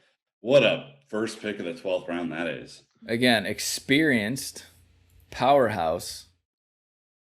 Boy. Gullit. Play sexy football. I think Di Matteo could do something with a Gullit on the bench. Absolutely. Tweeds, back to you with your Mourinho V2. Goalkeeper or bench? That is where you are at. I think I'm going to go with at least who I perceive to be the best goalie left, and that's probably Asmir Begovic. So I'm going to go with Begovic as the goalie. Wow, I thought you were just holding out for Karine. I was torn between Karine and Bego, but I think Bego maybe is a bit more of a modern-y goalie. He's a bit taller. I want my goalie to deal with crosses. It hasn't got dodgy knees. I'm not sure if I would have liked Karine's tracky bottoms either. Yeah, he loved the pants. You forfeited the 90s style, man. Like that. Boy, I don't even know what to think about you anymore, Joe. Well, Nick, the good news, you can distract yourself by thinking of your subs bench here because your starting 11 is slotted. It is. And it gives me some flexibility to think about where do I want to reinforce first. And I think in a Antonio Conte system, it would only make sense to have another central midfielder because N'Golo and Dennis probably are going to get tired at some point. So I'm going with Mateo Kovacic as a backup center mid. Could swap in for Wisey.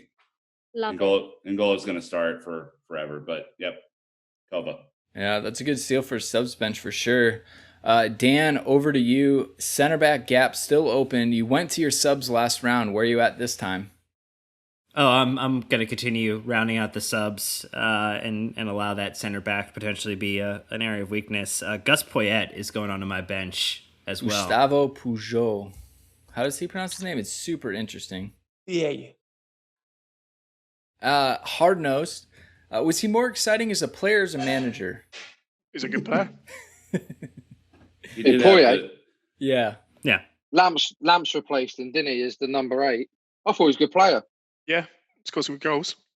Yeah, 2 goals in the 2000 semi-final one against Newcastle. The karate kick goal, infamous. Yeah, scissor kick. Liv, we are back to you. Obviously, your starting 11 is filled, so you're onto your bench list. Yeah, I'm going to go as a first sub as a player who defines my style of play. I'm surprised he hasn't been picked yet because I think he was quite underrated when he played for Chelsea. And I would have liked to have seen him stay for a few more years at least, and that is Oscar. Yeah. Oscar. The Hazaka attack? No, Mazakar. Mazaka, whatever. Yeah.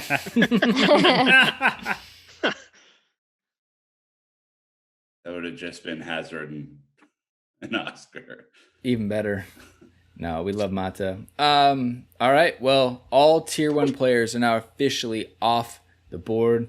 Liv is taking the last one. There's only 3 Tier 2 players, one of them being a goalkeeper, so I have a feeling he might not be taken. So back to Silves to round out round 12.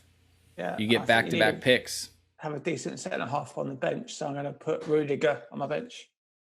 All right, Antonio Rudiger making the bench for Silves.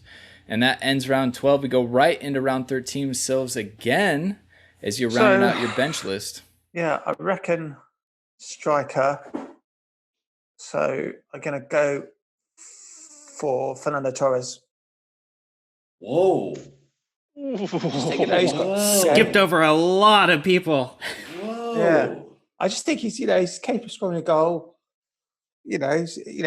Not a Chelsea, but yeah, exactly. Yeah, but I think I just think. Listen, he won the corner that led to the Drogba's equaliser in Munich, so he's repaid every bit of that 50 million. Scored against and he Barcelona. scored the goal at the new camp. Exactly. Which was irrelevant, but people forget that. But still, it condemned them.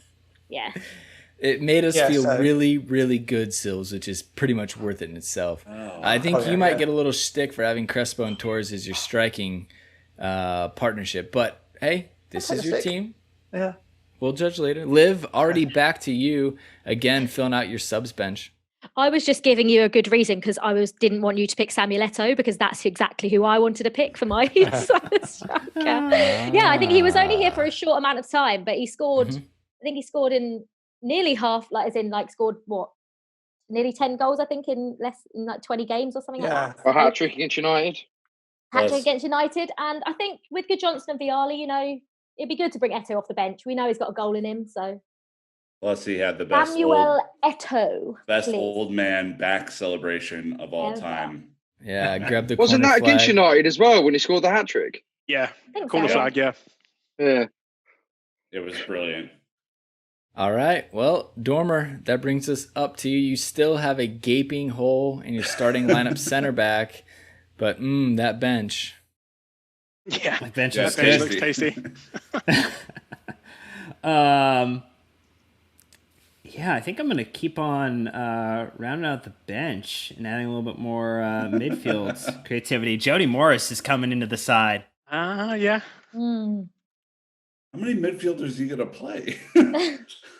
You need subs. What a wasted talent he was. Yeah. So good. Super when he came through. Yeah. All right, Nick, on to you. Round. I don't even know. It doesn't matter anymore. You're on your subs bench. Your starting 11 is stacked. Kova, bit of a sneak for your subs bench. What are you thinking? Where are you at? Remember, you have Antonio Conte, 3-4-3, obviously very specific play style. Yeah, and with that, I need a backup for the winger, so I'm definitely going to go with Victor Moses as my backup right winger. Very versatile, isn't he? He can play wherever you need him to. Yeah. Yep. And it makes sense. When people look at my team, they're going to be like, oh, yeah, he drafted exactly what the team would have been. Okay, we don't need you to influence the judging panel. Yeah. People, God, if you're listening, come on. If you're watching, all right, let's keep it here. Good Lord. Tweeds, onto you. You're on your bench as well. Where are you looking at to reinforce?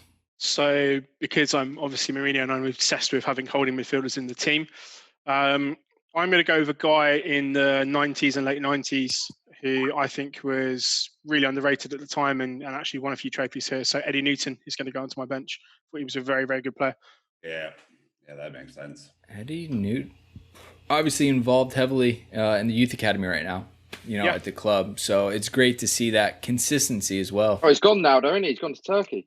Yep. Yeah. Oh, that's right. He did. What a bummer. Either way, very influential in where the academy is today, which I think is all credit due to him. Gary, Chopper's Chopper, you got Di Matteo on a 4-3-3 onto your bench. Hewlett last time, which is a hell of a pick. Now what are you thinking? So with my bench, I'm not really going to have a lot of strategy with this. I'm just going to pick players that I like. It's a good strategy. Nailed it. Rather than thinking about fitting into a system. But in case we get into a cup final and 2-0 down, he can bring himself on. I'm going to pick Glenn Hoddle. Yeah. Oh, good shout. An expensive, yeah. Craig Burley in this team or not? He came on for Burley, didn't he? No, Burley was that a game where Burley spat his dummy and didn't want to play? No, it's the cup final against United. He came on for Burley, I think. Oh yeah. Was it 97? Burley spat a dummy. No. Yeah, 97 he didn't start, was it? Or was it the Villa League Cup final? It was 97 Middlesbrough. Chris Sutton spat a dummy at game as well, didn't he? Was that 2000, wasn't it? Spat a dummy. Chris Sutton was 99-2000, wasn't he? Yeah, well, that was George Ware started ahead of him. Yeah. My one abiding memory of Craig Burley is the lovely through ball he played for David Beckham in the 96 semi-final. Villa Park. And he did it 2 weeks later at home to Coventry, I think, as well. Now he's on ESPN slagging us off. Yeah, I hate him. He is. Seems like Gary's drafted Craig Burley, by the way, just so everyone's clear. He said his name enough times. I think it counts. I've heard Craig Burley a lot, so yeah. Put him on the bench and just keep him there. Forever. 6-year contract, just sit there. Gary's doing the club a service by protecting us and not letting us see right. the pitch. So there's a story about Paul Nichols that he was on the bench for his debut and they'd already made 3 substitutes. And Craig Burley said, "Mate, go warm up. You'll be on soon." He didn't realise when he made 3 substitutions. I don't think I'm going to be on, but anyways, Gary, first tier 5 player is Glenn Hoddle. And now I'm going to pick my 3rd sub, right? Yeah, you are right up again. I'm going to stick with. No, he's not. He's tier 4 player. I'm going to go with the young lion, Carlton Cole. Carlton. All right. Little lion. He does a great podcast with Marlon Hayward, by the way. Does he? Yeah, it's called he, Marlon Hayward, somebody else. It's called hold on. I have to look this up now. It's called The Footballer's Guide to Football with Marlon Hayward and Carlton Cole. It's really funny. Almost as good as Peter Crouch, but not quite. Love the Peter Crouch podcast. Not that we're here plugging other podcasts. We can cut this bit out. Yeah. Come on. And I tell you what, the other really interesting one is the price of football, which is absolutely fascinating. That would be money in football is crazy scary about some of these clubs that spend, like Derby County. I think for every £100 they bring in, they spend 180 quid. Mad. That's a tough business model to keep going. All right, tweets. So it's Under the Cosh with some northern footballers, which is really funny. All right. Yeah, that is funny. That is. Yeah, it's really good. They have some like obscure like northern footballers. I was like, "Here, but go on, see you later." Took pitch. Go down, top pit. Yeah, Appin is like there's trouble at Mill. All right, Tweeds. Continuing in round 14 after Gary's first pick. Again, staying with the subs. What's your strategy here? Has nobody picked Deco? Correct. He is still on the board. I'm going to take Deco then, yeah. What a sub. Deco the pisshead. Yes. Recently, semi-recently, I tweeted You're going to get Mutu as well, Joe. I think so. Yeah, I'm going for Mutu, and I'm trying to figure out like a party boy defender, but I can't really see. Palmieri, Emerson Palmieri, Mutu, and yeah. But Liv is sex drugs. Liv should have them because she's sex drugs and rock and roll. She should have Mutu. And yeah, that's. Can you hear me, guys? I need to. It's saying I need to relaunch. Oh, maybe not. Don't worry, ignore me. It came up with like I need to relaunch Zoom for some reason, but I've just clicked X and it's. Yeah, you sound good. Yeah, we hear you. Okay. Brilliant. All right. So Deco, I sent a tweet. I figure I asked some of the fans that got to watch him play a little bit better because I was like, was he that good? And it sounds like he was more interested in nightlife in London than playing for Chelsea when he was here. We definitely got Deco, amazing debut against Portsmouth. Yeah, he was brilliant, and then he just started to drink a lot, allegedly. And then didn't. Hey. Yeah, I mean, he one of these players that went way past his best when he came to us, but yeah. It was a Scolari signing, wasn't he? I need someone to organise a Christmas party, and Deco looks like he's leading that charge at the moment. So. Oh, brilliant! All right, Nick. Again, subs bench for you. There are no attackers left that I'm like super thrilled about. You don't want Quadrado on your team? He was going to be my guy. Kesman is still on the board. Yep. I love Kesman. He was one of my favourite players. I've got no idea why. No idea. The Reverend Gavin Peacock. The Reverend, yes. Nick, you're on the clock, sir. I know. I think tactics. What I'm going to do is take a center back, and that is going to be a sweeper backup, and that is going to be Christensen for Louis. Nice. He's a little sweeper. He definitely can do a job back there. Moving on to Dan in the 14th round. Still no starting center back, but his took Dan's Danish Prince. By the way. But his bench. So he's listed as a midfielder, but he's played in center back. Is that an option to play him in the center back position? Because I think Ethan Ampadu next to Gary Cahill would be a tasty little bit of activity there. Really? Do you want the dreadlock version or the one with sort of a Oh slightly no. trim? The dreadlocks have to be there. Yeah, okay. Non-negotiable. Swampy version. Swampy, yeah. The breaker of legs. You have to do. Interesting.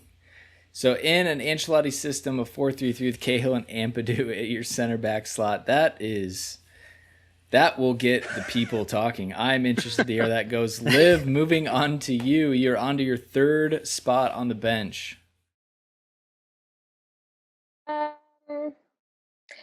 Fabregas sometimes gets tired, doesn't he? He might want to come off halfway through a game. And this player allows Frank Lampard to do what he wants. So I'm going to put Thiago on my bench. Well done. Yeah. Super pick. I think he was Played really underrated. pretty much every game, didn't he? Played nearly every game for us. That's first season. EHC Arsenal. Thiago. Scored one of the most obscene goals I've ever seen against United from like 40. Yeah. That was ridiculous. Honestly, I've got a lot of players that can score worldies. Yeah. That should be an award. Who's going to score the best goals? Because it's going to be me. Hey, we can add that. We're literally doing this in real time. So sure, why not? All right. Silves, back to you. Last pick of the 14th, and then you take us right into the 15th. I'm looking at the players in there, and I'm looking at Nathan Ake, because although he's down as a defender, he also plays a DM. So Nathan Ake is one of my substitutes. He was going to be my next one. Damn. Dude, that was a flex pick for me. Yeah, very versatile. Left back, center back, defensive mid. Interesting there. And just question, I'm looking, John Spencer's in twice. All right, we can blame Dan. Okay, I'm not going for him, but where would you put him? Not going for him. I put him as a striker. Okay, not as a winger. I'll take him out of the midfield. I would go for. I liked him, even though he was a bit of a big girl's blouse. I'm going to put Morata on my bench as well. Oh, really? So much potential. He was so much potential, but he was so good in the air. You've got Hazard and Robin putting crosses in the last 15 minutes. No, what about Spurs at Wembley? Should have buried that one. Yeah, I'll never forgive him for that Arsenal game. I'll never forgive him for that Arsenal game. It's That's controversial the one. choice. Sills, as the commissioner, I have to just say, your ability to pick a striker is a bit questionable. Yeah. Well, listen, I've got strikers of attitude and moodiness and not being settled in the country. They are divas and no goals. Yeah, I've got 6. Yeah, but you've got Hazard, Robin. I just think with those players supplying Crespo or Torres or Morata, they're going to get goals. Crespo fell out with Jose because he wouldn't let him bring his Chihuahua to training. Seriously? Are you joking? What? So you have him in a little bag as well. So the sort of strikers you're signing, like dogs, or being their wife's hair. Morata. What manager are you? You are Sarri though, so he's sort of. Yeah, makes sense. I'm thinking let him get away with it. Apparently, they like smoking as well. That's why Sarri's going to sit in the corner and smoke with them. All right. Well, hey, look. Silves is in charge of his Maurizio Sarri possession or die team. So we let him do it, and we will judge soon when the rounds are over. But next up, Liv, back to you. Obviously, you're upset that Nathan Ake was taken away from you. A little bit of your own medicine, as they say. Deserve that, didn't I? Deserve that. I think I've gone quite attack heavy on my bench as well. So I'm going to go a player who can play centre back, can also play right back. I'm going to go Mario Melchiot. We've got 2 Marios. Love hashtag every day. Love. All right, Mario Melchior. Appreciate that one. Continuing down the line, Dan Dormer. You finally filled out your starting 11, so back to being a mischievous bench picker. It's all about players insult. Who can. I think it's a compliment. Players that can play potentially in 2 positions. I think Bertrand Traore goes in, gives you a winger option, gives you a center forward option. Whoa. Well, controversial. But you're getting the Chelsea Bertrand Traore. You realize under Ancelotti in a 4-3-3. You're going to get transfer ban on the back. He was under Hiddink, wasn't it? When it was like dreadful season. No, it was. Yeah. You're right. Yeah. Yep. Oh, we didn't put Pato on here under the tier 6. No, we tried to stick to permanent signings only. I saw Pat. If you scroll down 50 rows, he's around there somewhere. So Aston Villa away got that penalty. It was just that was the most bizarre away game ever because Villa were relegated and we had nothing to play for. It was just the banter between us and the Villa fans was just hilarious because they wanted Randy Lerner out, we wanted Randy Lerner in. It was really funny. A little back and forth there. Love that. Nick, you are up in your Antonio Conte subs bench. And remember, wasn't he the guy who always used every single sub every single game? Of course. I mean, he's pragmatic Italian. So your bench is 70 plus probably minutes, more though. important. Yeah, my bench is very important. And that is why I'm going with a backup striker to Didier Drogba, a guy who played under Antonio Conte, and that is Olivier Giroud, my man. Similar styles, not quite as good, but definitely worthy of my backup striker. All right. Well, I'm kind of surprised Giroud waited this long, but I've been surprised a lot of times for you guys. This is pretty fantastic. Tweeds, over to you, your fourth sub. Oof. It's starting to get a bit slim pickings now, isn't it? Let's have a look. I am going to pick someone who I think, had he not been injured or had the injury troubles he had, I think he could have actually gone on to be more of a consistent first team player. That's Sam Hutchinson. So right back, centre back. Whoa. Good shout. He was there at Munich. Yeah. Right. Yeah. I'm really happy that he's gone on to have a good career because he's Is it massively Forest Chelsea. He He was at Sheffield Wednesday. I don't know if he's at Forest now, but when I was watching him play, we had him on loan at Forest, didn't we? That's right. Yeah. You know, he played in Beckham's first ever game for LA Galaxy, which was a friendly. Yeah, and Hutchinson played in that. Wow. All right. Gary Hayes is on my pub trivia team. Holy smokes. Speaking of Gary, sir, you get a round out and then take us right back to the top. So sub 4 and then sub 5. But sub 4, I'll take Tammy, please. Under Di Matteo 433, Tammy Abraham backing up. I was going to go with Costa. Sturridge, but I didn't realise Tammy was still there. And then we were talking about the Peter the Peter Crouch podcast earlier. And he speaks about this player on there a lot, and he says about how he was a brick shithouse. I'm going to take Robert Hoof just to intimidate people.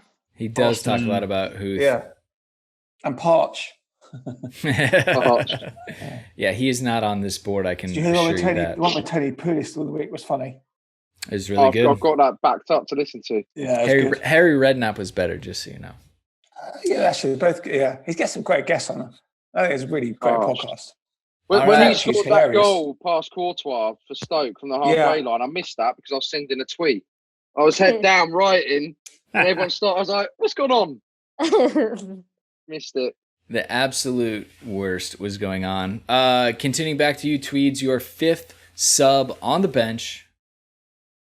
I'm torn between two players. One of them, again, is a little bit of a nostalgia pick, but also I think he's another one. Had he not been injured, he could have been a little bit better than what he was. But also a fantastic sub. I'm going to go Mikhail Forsell. A little bit of a sneaky pick. So Flo and Forsell, my kind of late 90s super sub strike partnership. Yeah. I always felt he could have done something. Forsell was a good player. He had a patch where he wasn't injured, where he was just banging goals all the time. But then I think he just got injured far too regularly. Had one really good season at Birmingham when he left Chelsea, he's also an incredibly nice bloke as well. And he ended up at somewhere in Germany, didn't he? For Borussia or somebody. Yeah. I'm gonna have to take your word for it. A little bit. Didn't quite get the Forsell train, but interesting. Yeah, nonetheless, he was an attacker. We have him listed, right? It was It was like Oxford. Didn't he go 2 against Oxford or something like that? Yeah, he was a great finisher. Really, really good finisher. All right, and Matthew Hardy, because I think we drew 1-0, didn't we? And I think Jim Smith talking about. Do you remember Kevin Francis, that big lump up front? Yeah. He missed a stitch in the last minute, and apparently Jim Smith said in the interview if he used his Todger, he would have scored. Well, it'll be interesting to see, Tweez. Obviously, you've got the Mourinho V2 version 2, but Mourinho loves a late attacking sub, especially when he needs it. So I can understand that. Nick, back to your Conte 3-4-3 system. Again, your 5th sub. What are you going with? I don't have any Scotch, but Irish whiskey will do for this. One Billy Gilmore enters the midfield. Oh, I was going to pick him. Oh, you are drinking that Jameson neat as well. Oh, that's gross. Nick is full of bad decisions in his life, so just continuing. But that Billy Gilmore pick was a good decision. On the Billy Gilmore's good. Well, it's like, what is it, like midday in Kansas as well? Oh, it's 2:00 now. We're fine. Oh, okay. But it was noon when we started. Yeah, which is also fine. Yeah, In quarantine, anything goes. That's fair. It's the beauty honestly. of it. We don't have to. Yeah, we won't get into that. All right, Dan. On to you. 5th sub, unless you're going to somehow trade out a pick or something weird. You're unpredictable. No. We need to bring in a little Russian to the sub bench there. Yuri Zirkov goes in there. Okay. Gives you a little flexibility in the different positions of the back line. Great. He seemed like a super nice guy. Just didn't seem like he had the cutting edge for me personally. Neither does Dan, so it makes sense. Wow. Deep. Liv, I'm moving to you very quickly before this podcast falls apart between those two. Your 5th sub decision.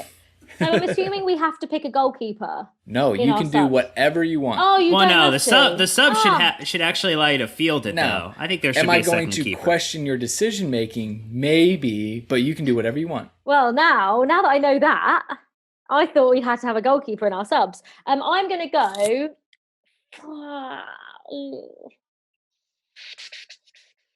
Just thinking who I need. I've got. Quadrado is still available. I'm going to go someone that could play in centre mid if you need him to. He can play in a more attacking role if you need him to. He hasn't been great and he hasn't achieved his potential at Chelsea, but I do think Frank Lampard could be the manager to get the best out of him if he stays focused, and that is Ross Barkley.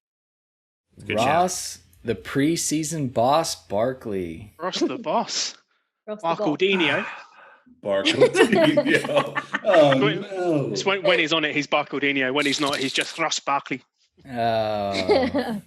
Tattoos, no tattoos. You get to choose. You don't even know. Barcaldino is my favorite thing that's come out of this podcast so far. To be fair, we've had quite a bit. Wow.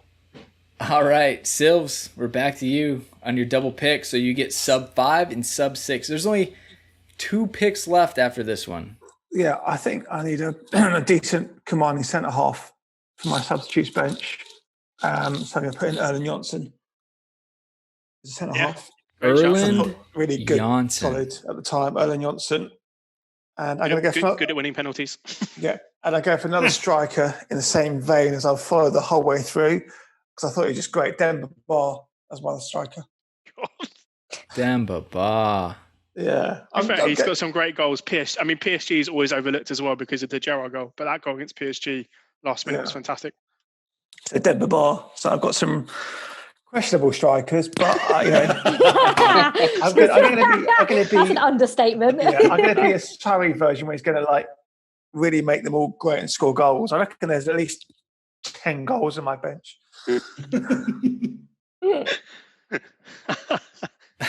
I love that. I have some questionable strikers. 10 goals.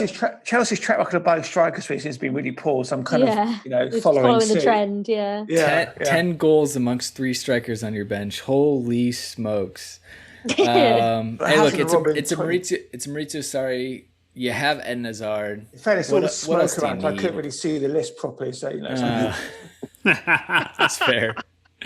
Liv, back to you again. Vialli, 442. You're on your 6th of 7 subs. I'm picking this player just purely for the banter because everyone I knew was going to be fighting over him, and I'm really sad he's been left till the end. I'm technical flair, and he's got Messi in his name, so he's going in my team with Messi in his name, and it's Marco Messi. Is who I'm having. Marco Messi. The German Messi. The German Messi is going on my bench. I'm surprised he hasn't made it into anyone's first team, to be perfectly honest. I was debating him in the first round, but... yeah, thought I'd give it a miss. Wow. Yeah, and just for all you banters out there, yes, it's Marco Marin. We know that. Get someone. But if you don't know him as the German Messi, what are you doing? You know, I heard that he was only bought on the assumption we wouldn't get Champions League football. Then we beat won the Champions League. We signed Hazard. That was the story I heard. I don't know if Gary's got any background on that at all, or He was the hedge. yeah, because he's only like £6 million or something, wasn't he? Ridiculously cheap. yeah. Oh. I mean, Gary, you had that Bleacher Report access, so just unfiltered, nothing but. All right, Dan Dormer, 2 picks left, sub number 6 on your bench. This is a really interesting list of players left. Some of them I do not even remember being at Chelsea. That just goes to show you how hardcore proper Chelsea I am. This is literally like the Zenith Data Systems Cup Chelsea team. That was a good team. I feel like I want another defender in my my bench. Wait. You're the guy who waited to pick subs before picking your final center back, and now you feel you need defenders? Yeah. I'm gonna bring Ryan Bertrand in there. Oh yeah. Champions League Very versatile, medal isn't he? winner. So you've got Bertrand Traore and Ryan Bertrand. Yeah. There's a theme there. Glad you caught on. We got 2 Bertrands. And that is in an Ancelotti 4-4-3, so maybe he's an attacking fullback. Obviously, we've seen him play as a winger in the Champions League final. Again, versatile. Yeah. This team can do it all. Versatile. Interesting. Nick, you should be picking far less versatile players and absolute specialists under Antonio Conte. That's why Zappa. I'm kidding. He can play left wing back and right wing back. Very good at either. I'm gonna go with the assister of one of the most important goals in Chelsea history, and then it's Jesper Gronkier. Yeah, you are as a winger. Only the bench, but I had him down. Yeah. Never has someone been blessed with so much pace and so little end product. Oh yeah, Nick has been amazing, couldn't he? That's a Conte product right there, baby. Let's go. He would be a right wing back. Yeah, can you imagine it? If he made Victor Moses look like Cafu, Gronko would be like the best thing ever. When he played debut against Gilliam, he looked really good, and then that was a forced dawn. So I was about to say the Gillingham FA Cup game. It was a lovely goal he scored against them. Yeah, it was. Yeah, cracking, cutting and shot off his left foot. It was brilliant. Yeah. And the goal against Monaco was still a cross. I don't care what anyone says. Yeah, I love it. We're getting into the 6th sub bench, and the stories are still flowing for these players. But Tweeds, you are up. So sub number 6 for you, and story ensues. So in keeping with the manager that I'm picking for, I have to have an academy player on there whose career I'm trying to ruin. So with that in mind, I'm going to put someone who's he's not even on the board, Tino Anjorin. So also my low-key pick for the next young Chelsea player to come through after Gilmore, but also the player that Mourinho would probably try to ruin. So I'm going to get Tino on the bench. Also one of the best names. How much of a chance has he got? Him and the striker, was it Borgia, the Albanian guy? Borgia, yeah. I think Tino Anjorin's got a really big chance. I think he's like Ruben without the injuries. So I think he's got that skill set. Probably a better finisher than Ruben. I think he's really got a chance, particularly on the Lampard. And Borgia just reminds me of like the Albanian Diego Costa. So we'll see how he does. But he's the only academy striker I've seen that I think his game translates to adult football. Yeah. So it'd be interesting to see how he develops as well. I think he should go on loan next season. What about Maatsen? I like him. I think he's a little bit raw at the moment, but I think another one that goes out on loan, and you can kind of see what happens there. The guy who went to Brighton, is that a Rick or is that? I can't remember his name now. Mine's gone blank. Yeah, Tariq Lamptey. Lamptey, yeah. I think now you've got Reece James. I think, and also there's another kid coming through who has probably the most Italian name of all time, but is I think probably from Wokinson near Olivia. Valentino Livramento. That's a great name. Yeah, unbelievable name. But he's also phenomenal coming through as a right back. But you're going to have to wonder how many of them are going to try and compete with Reece James. That's the problem. No one genuinely. No, I don't think anyone's going to be able to compete with Reece James. Yeah, it's 10 years, isn't he? Unless you push him he's into 20. the midfield. It's ridiculous. He's 20 years old. Yeah. He's going to be our right back for as long as he wants to be for the next 10 to 15 years if he wants to stay. No one's going to come close. No one's. Yeah, well, I don't know. I haven't seen what those youngsters are like, but from what Reece James has shown this season, it's going to be hard to. Shameless plug, because we talked about all of these players with at Chelsea Youth, in one of our podcast series. So definitely, if you're looking for more, go check it out. Phil with Chelsea Youth talked about Livramento, talked about Broja, talked about Matson, talked about Andren as well.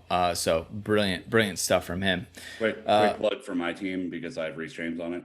Okay. Well, Wow. taking back control. I'm gonna have to do that.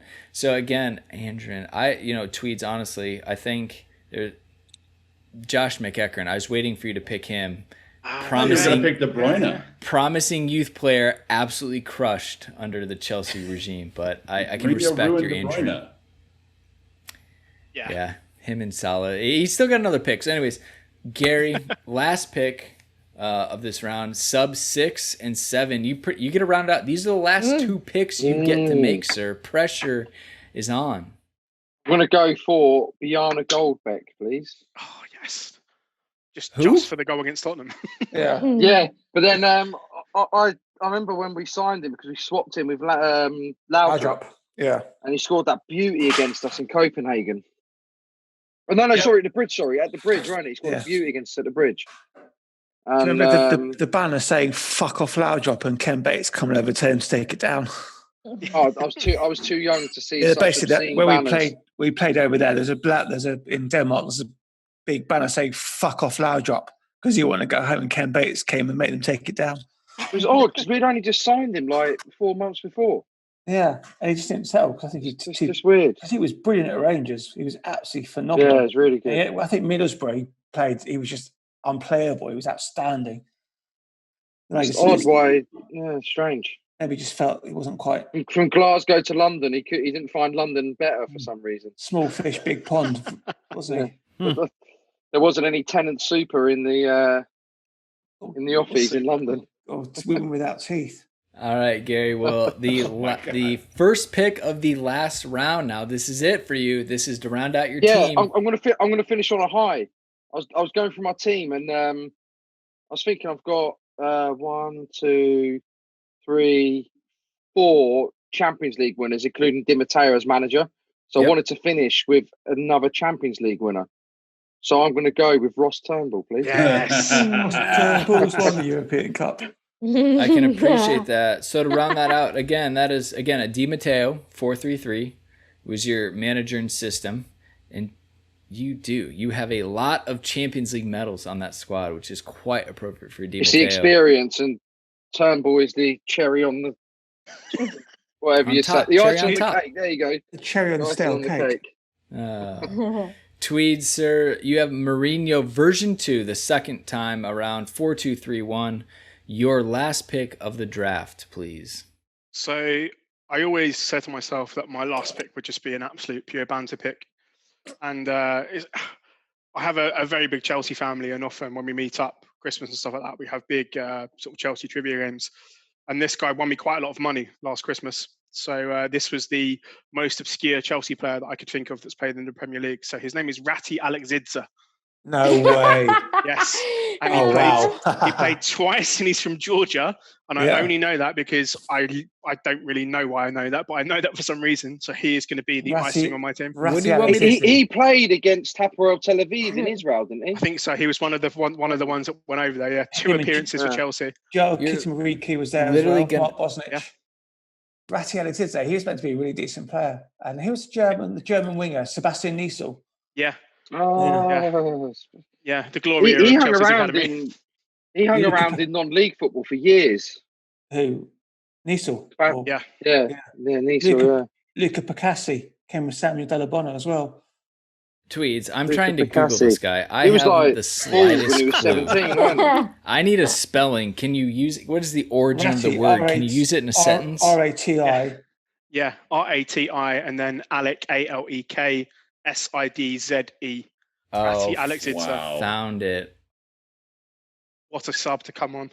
I mean, I guess I'm going to have to make a ruling. You're pulling someone off the board. They're not on the board. I'm going to have to... He's a real person. Maybe I see that. He's a real boy. I mean, not a football manager regen. He's won that FA Cup. Yeah. Terry Skives. I interviewed him when he played at Yeovil. Yeah, and Terry Skives. If you could only see his career. I know, it's terrible. that I'm looking at right now. Does he actually have a Wikipedia page? Or not? He is yeah. on. So He's on he's even Transfer realer. Market. Yeah. He was a center forward or winger or left back. So there's that career. No, he was He's none of got the above. position versatility. It's what we need. Where do you want him, Joe, in your team? Since I'm making Nowhere near the first team. Left 7th back on in the the substitute changing room. bench. Yeah. All right. Well, cashed in on that one since we are all sitting here. Only I've scratching our known. I'd heads. have gone for Leon Still, Knight if we could bring players in. For sub 7, I guess we're gonna make the exception on this one. Yes. Nick, He's going to play, is he? I mean, he'll play more times for my mythical team than he did for Chelsea. So. He'll get the 91st minute, the last game of the season against Burnley, just to get an appearance.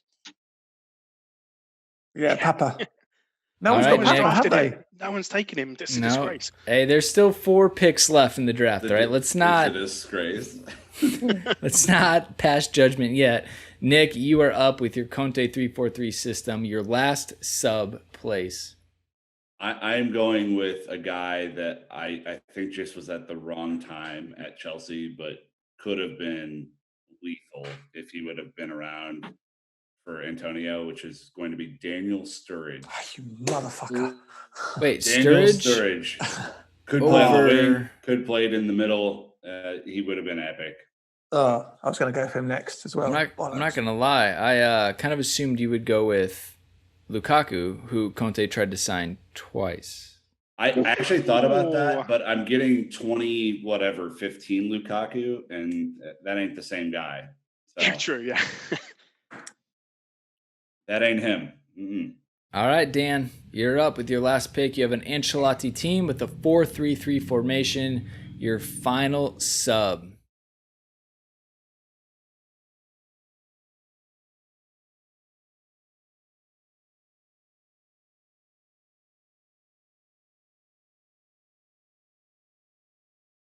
Oh, that's very Sentimental. yeah. Seems Damn, you big appropriate. softy. Seems appropriate. And again, I'm not here to stir the pot. Unfortunately, Petr Cech has been known to have an injury or two, but apparently he can play through broken clavicles and shoulders. But look, when he goes down, you got to need a backup. Dan's smart. He's contingency planning. He was I'll just say that contingency planning from the beginning. My backup goalie is JT, so he has officially played in goal for Chelsea. Well therefore, done. That's fair. That is Well fair. done. Absolutely fair. Do I have any? I don't think I have any. I don't Liv, think I have. Liv, here's your chance. Viali, 4-4-2 formation is what you've been rocking. Your 7th and final sub option. This is really hard. I was going to go with Big Willie, but I don't know. I don't know if that's a waste of a. Not that there's. Poor No, as in not Caballero. that there's. Ooh, No, man. as in not as in harsh. him, as in the position. As in the Gotcha. position. Yeah, that I don't actually know hurts whether worse. A so. goalkeeper is worth. I don't know if there's anyone else I want. I mean, I could go like personal favourite. Sure. hero of Baku. And- You get to choose his team. Build it however you want. You know, I don't even know why. Someone's just clicked on it. That's weird. I don't know why. It's me. He was. Is it you? He was my absolute. And I know he's druggy, but you know, like I don't know Yep. why I loved him so much. It's a And- team. Adrian Here he goes. Mutu was one Yeah, of my do drugs. absolute favourites. That's when the he was at drugs. Chelsea. He don't do drugs like Matu, Kalu, cross the ball from the left. Yeah. Yeah. For some reason, I absolutely loved Mutu when he was at Chelsea. He was fantastic He for was 6 so months. The talented. first 7 games. I, The first 7 he- games. He's going to be my 7th and final sub. I think that is a fantastic pick for you. Obviously, I your did drug. foreshadow it. That was so weird. How did you know that? Well, I mean, you didn't get Drogba. You didn't get Drogba, so you needed drugs instead. Yeah. We just went with it. We just guessed. Team branding is on point.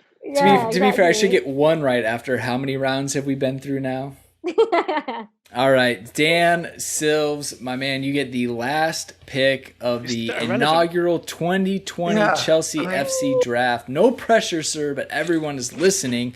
You have Maurizio Sarri with a 4-3-3, possession or die, sub 7. I mean, I look at my bench and I've got a fairly good balance of strikers that don't score goals. So, and Maurizio Sarri loves a like for like sub. Yeah, so I'm thinking I've got Ake, who can play left back, centre back, and maybe I needed a right back to give me a bit of protection. Or do I go for Petit?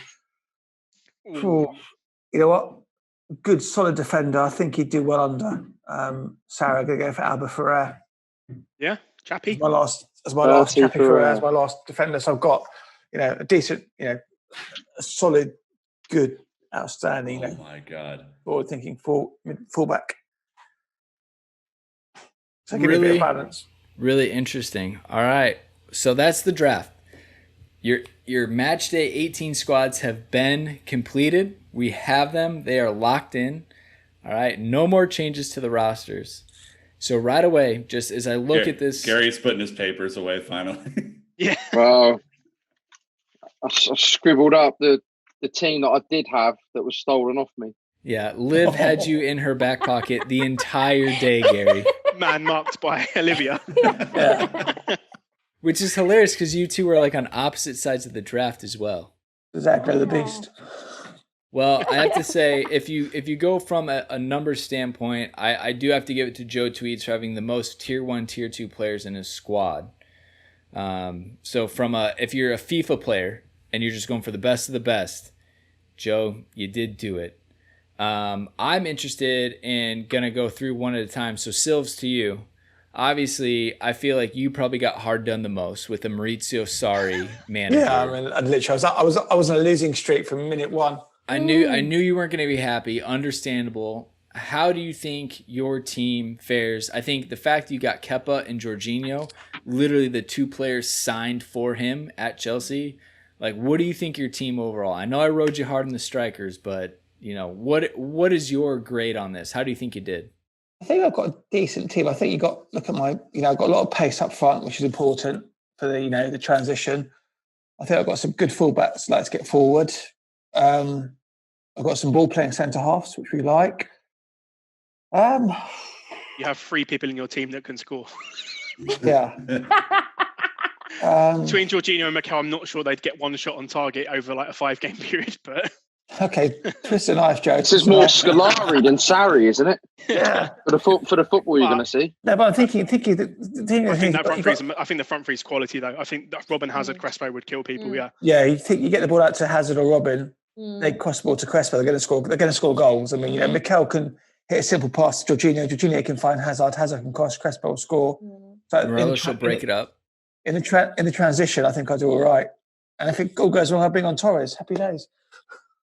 So there you go. Look, overall, I give myself 7 out of 10.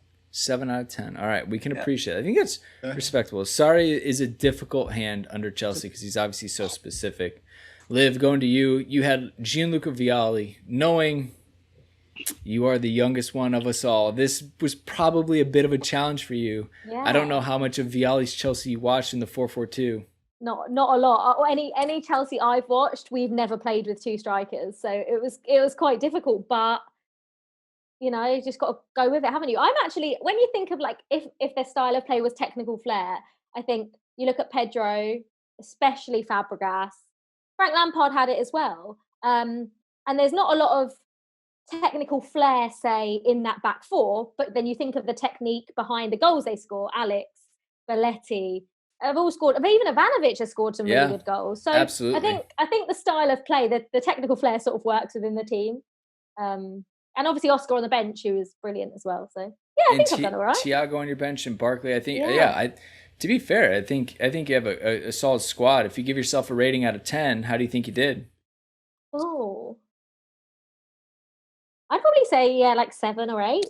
Everyone's gonna give themselves the same because you guys are afraid. I like obviously there's obviously when you look there's obviously people that you'd want from other teams, but no one's gonna have every single good player. It doesn't quite work like that. I think to be fair with the players that I've got, I think I've done all right.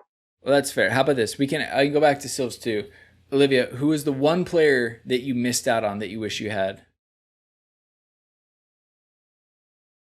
I think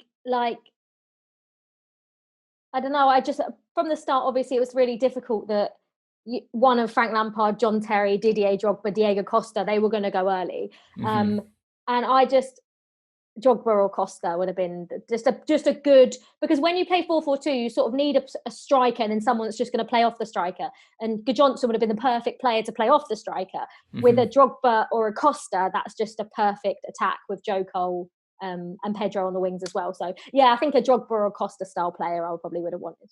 Totally fair. And Sylv's, going back to you. If there's one player you missed out on that you wish you could have stolen from someone else, who would that have been? Fabregas, I think, instead of Jorginho. Yeah. I think. Right. And any one of the 6 strikers that are in tier 1. I love the honesty. I think if I've got, who would I've gone for?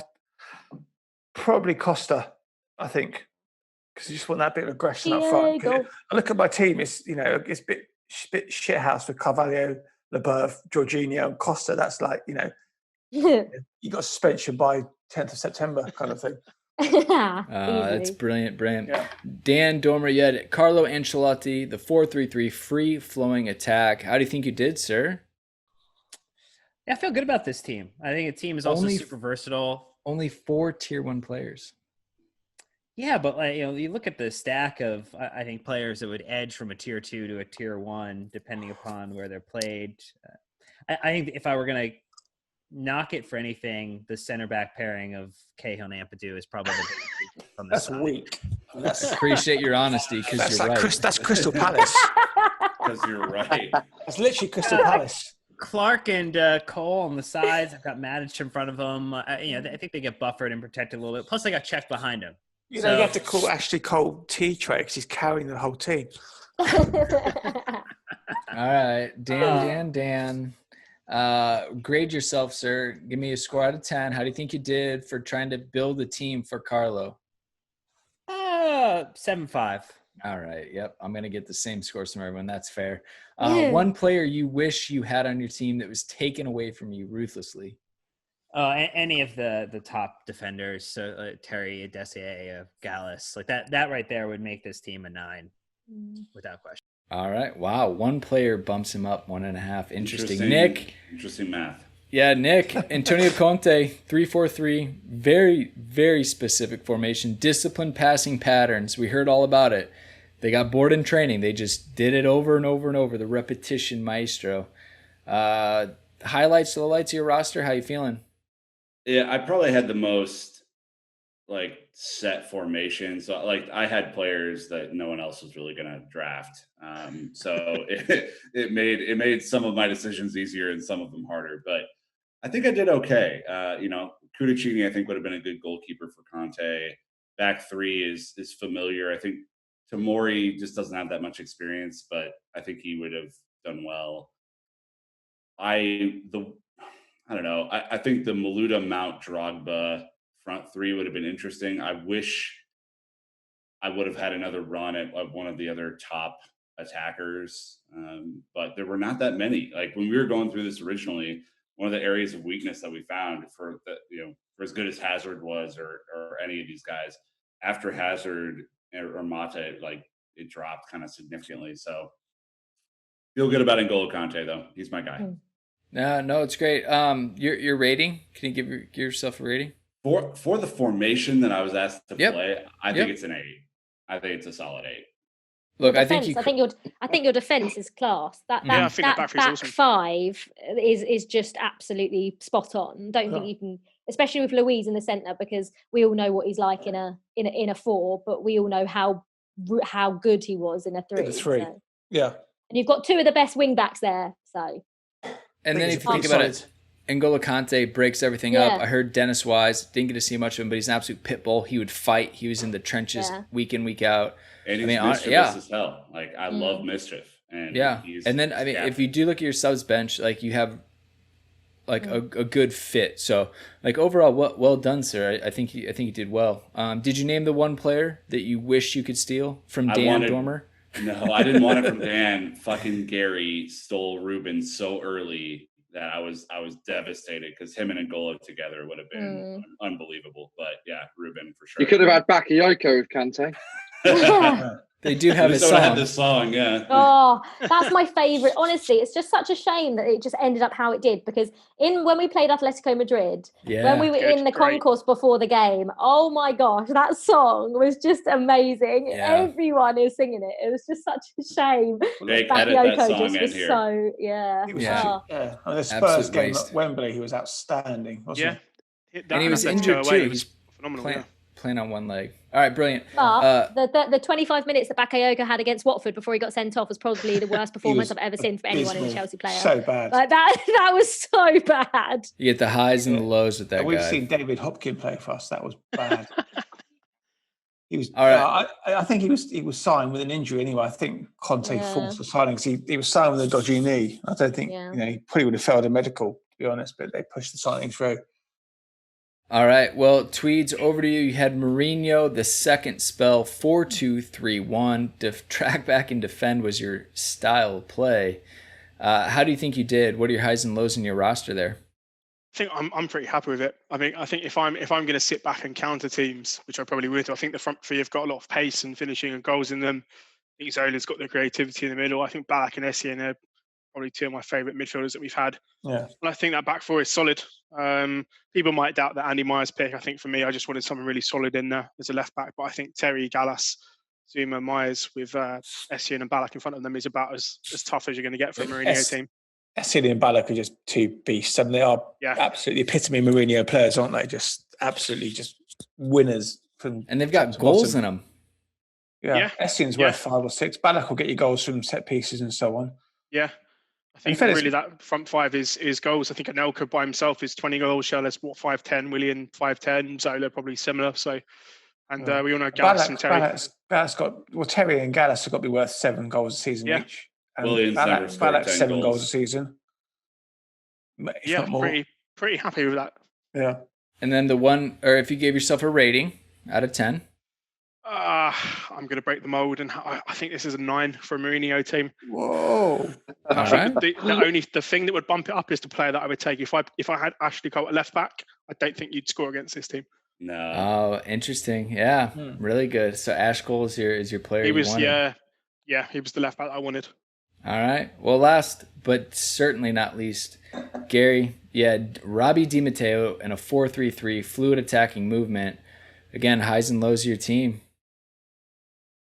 I think the highs is that I think there's a fluid attacking movement with Bridge and Petrescu as the fullbacks, and then Ruben and Di Matteo feeding the attackers of Pulisic, Duff and Costa. I think there's the right amount of shithousery in there with Costa. Absolutely loved him when he played. Just by himself. Costa on his own, yeah. I just loved it. And I remember when the game when he stamped on who was it? Emre Can. Yeah, and Brendan Rodgers was going off, and I said to him, sorry, I was, Brendan, sorry, but you had Luis Suarez as your striker, and you praised him. And you didn't have an answer to that. Yeah. And then I got told that my reporting was too partisan. I was like, well, it's just an observation. But it was true, and I just loved the way that he played, and I just loved the. It's a shame that he was too much of a party animal and whatnot. But I think where it's weak is obviously Basinga and De Hoy. I think outside of that, that's a good team. Your rating? I'd say 7 out of 10. All right. Yeah, it's more modesty. And the one player you wish you had? Well, where do I start? Which one of Olivia's players do you wish you had? Well, top of the pile, just because, in my opinion, he's the best player I've ever seen at Chelsea, and it's Lampard. And I just think that you put him in any Chelsea team that you have for this generation of players, especially, right? Because we're talking the last 25 years, so forget everything else before. And I just think that any team has that. But then it was interesting when Joe took Zola, because I completely disregarded Zola. I wasn't thinking. All right, so the draft, as we've said, is done. All of our players have given themselves a rating, talked about who they wish they had, their highs and lows. Love it. But we got to have a little fun. We need to have some awards, some commissioner awards. So these are all on me. I get to make decisions. I get to decide Boo. these. Bring it. Love it. So, starting off, best team. If I'm being subjective with the manager, formation, and who they got, I got to give it to Joe Tweeds. The most tier 1 players. I think Mourinho would be thrilled with the team he got, so I have to give it to Tweeds. Overall best team in the draft. Sir, golf clap. Well done. Thank you very much. Would you like an acceptance speech? Joe and the Tweedies, well done. Joe and the Tweeds, yeah. Yeah. Unfortunately, on the other end is worst team. And Silves, I don't blame you as much as I blame the manager. It's on Sarri. Unfortunately, Maurizio Sarri is always going to put you at a disadvantage with the way he wants to play. In fairness, I think I'd lost from the minute I got Sarri. I mean, I think in retrospect, when we do this again, maybe we might pull Maurizio off the board and put in someone different. I'm just going to go and have 20 Benson Hedges and stuff it. I don't care. Yeah, so and I'm not going to walk on the garden because it's suspicious. Yeah, I think I've got a good team. I think it's harsh. I mean, I've got my attack is exciting. Look, I like how it ended there. I take my attack attack is exciting. ... Hold, sorry, hello. Is that Juventus? Yeah, I'm coming. And what a great escape plan you have. That is fantastic. You can just run away to Juventus. I've got Ronaldo, so you know what I mean. I'm going to play my left back. It's amazing. Most accurate to manager formation. Nick, I'm going to give it to you, man. I think as far as Antonio Conte goes, you had the 3 center backs that can play in a 3-back. You had your wing backs. You had a midfield 2 that is super scrappy, just like he wants. To be fair, it was the easiest formation to identify with, probably of the group. But yeah. Well, I honestly well done. Despite Dan's best efforts to ruin your day out, you did well.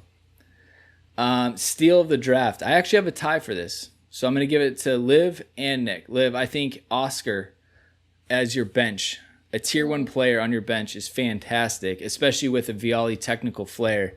He would fit in phenomenally with that.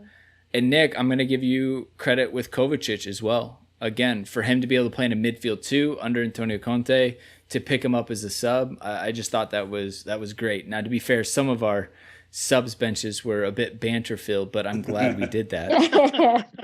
I know what you mean. Joe has 4 undrafted or unranked. Come on, seriously.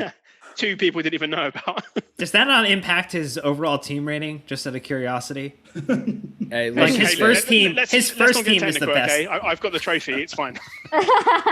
Mourinho doesn't need a sub. All right, he only plays with 12, 13 players. That's all he needs. He trusts him, and that's it. The fact that Joe's bench included 1 youth player that he was going to ruin the career for is probably worth a look. Very on brand. Yeah, real on brand. Yeah, unfortunately. Best player undrafted. So I give a tie for this. I had Mohamed Salah, which while he was not fantastic at Chelsea, if you look at what we have left on the board, and it'll be on the screen, there wasn't much left. So I'm going to skip over some goalkeepers and go to tier 3 Mohamed Salah because he still had the pace and the directness, just not the end product. But I also like Lassana Diarra, who is tier 4. Yeah. I think those are some of the, from a versatility and just what they had to offer. I think those are 2 players that probably could have fit in a lot of squads, didn't. But to be fair, we have some very stacked squads. So those are my end of draft awards as commissioner.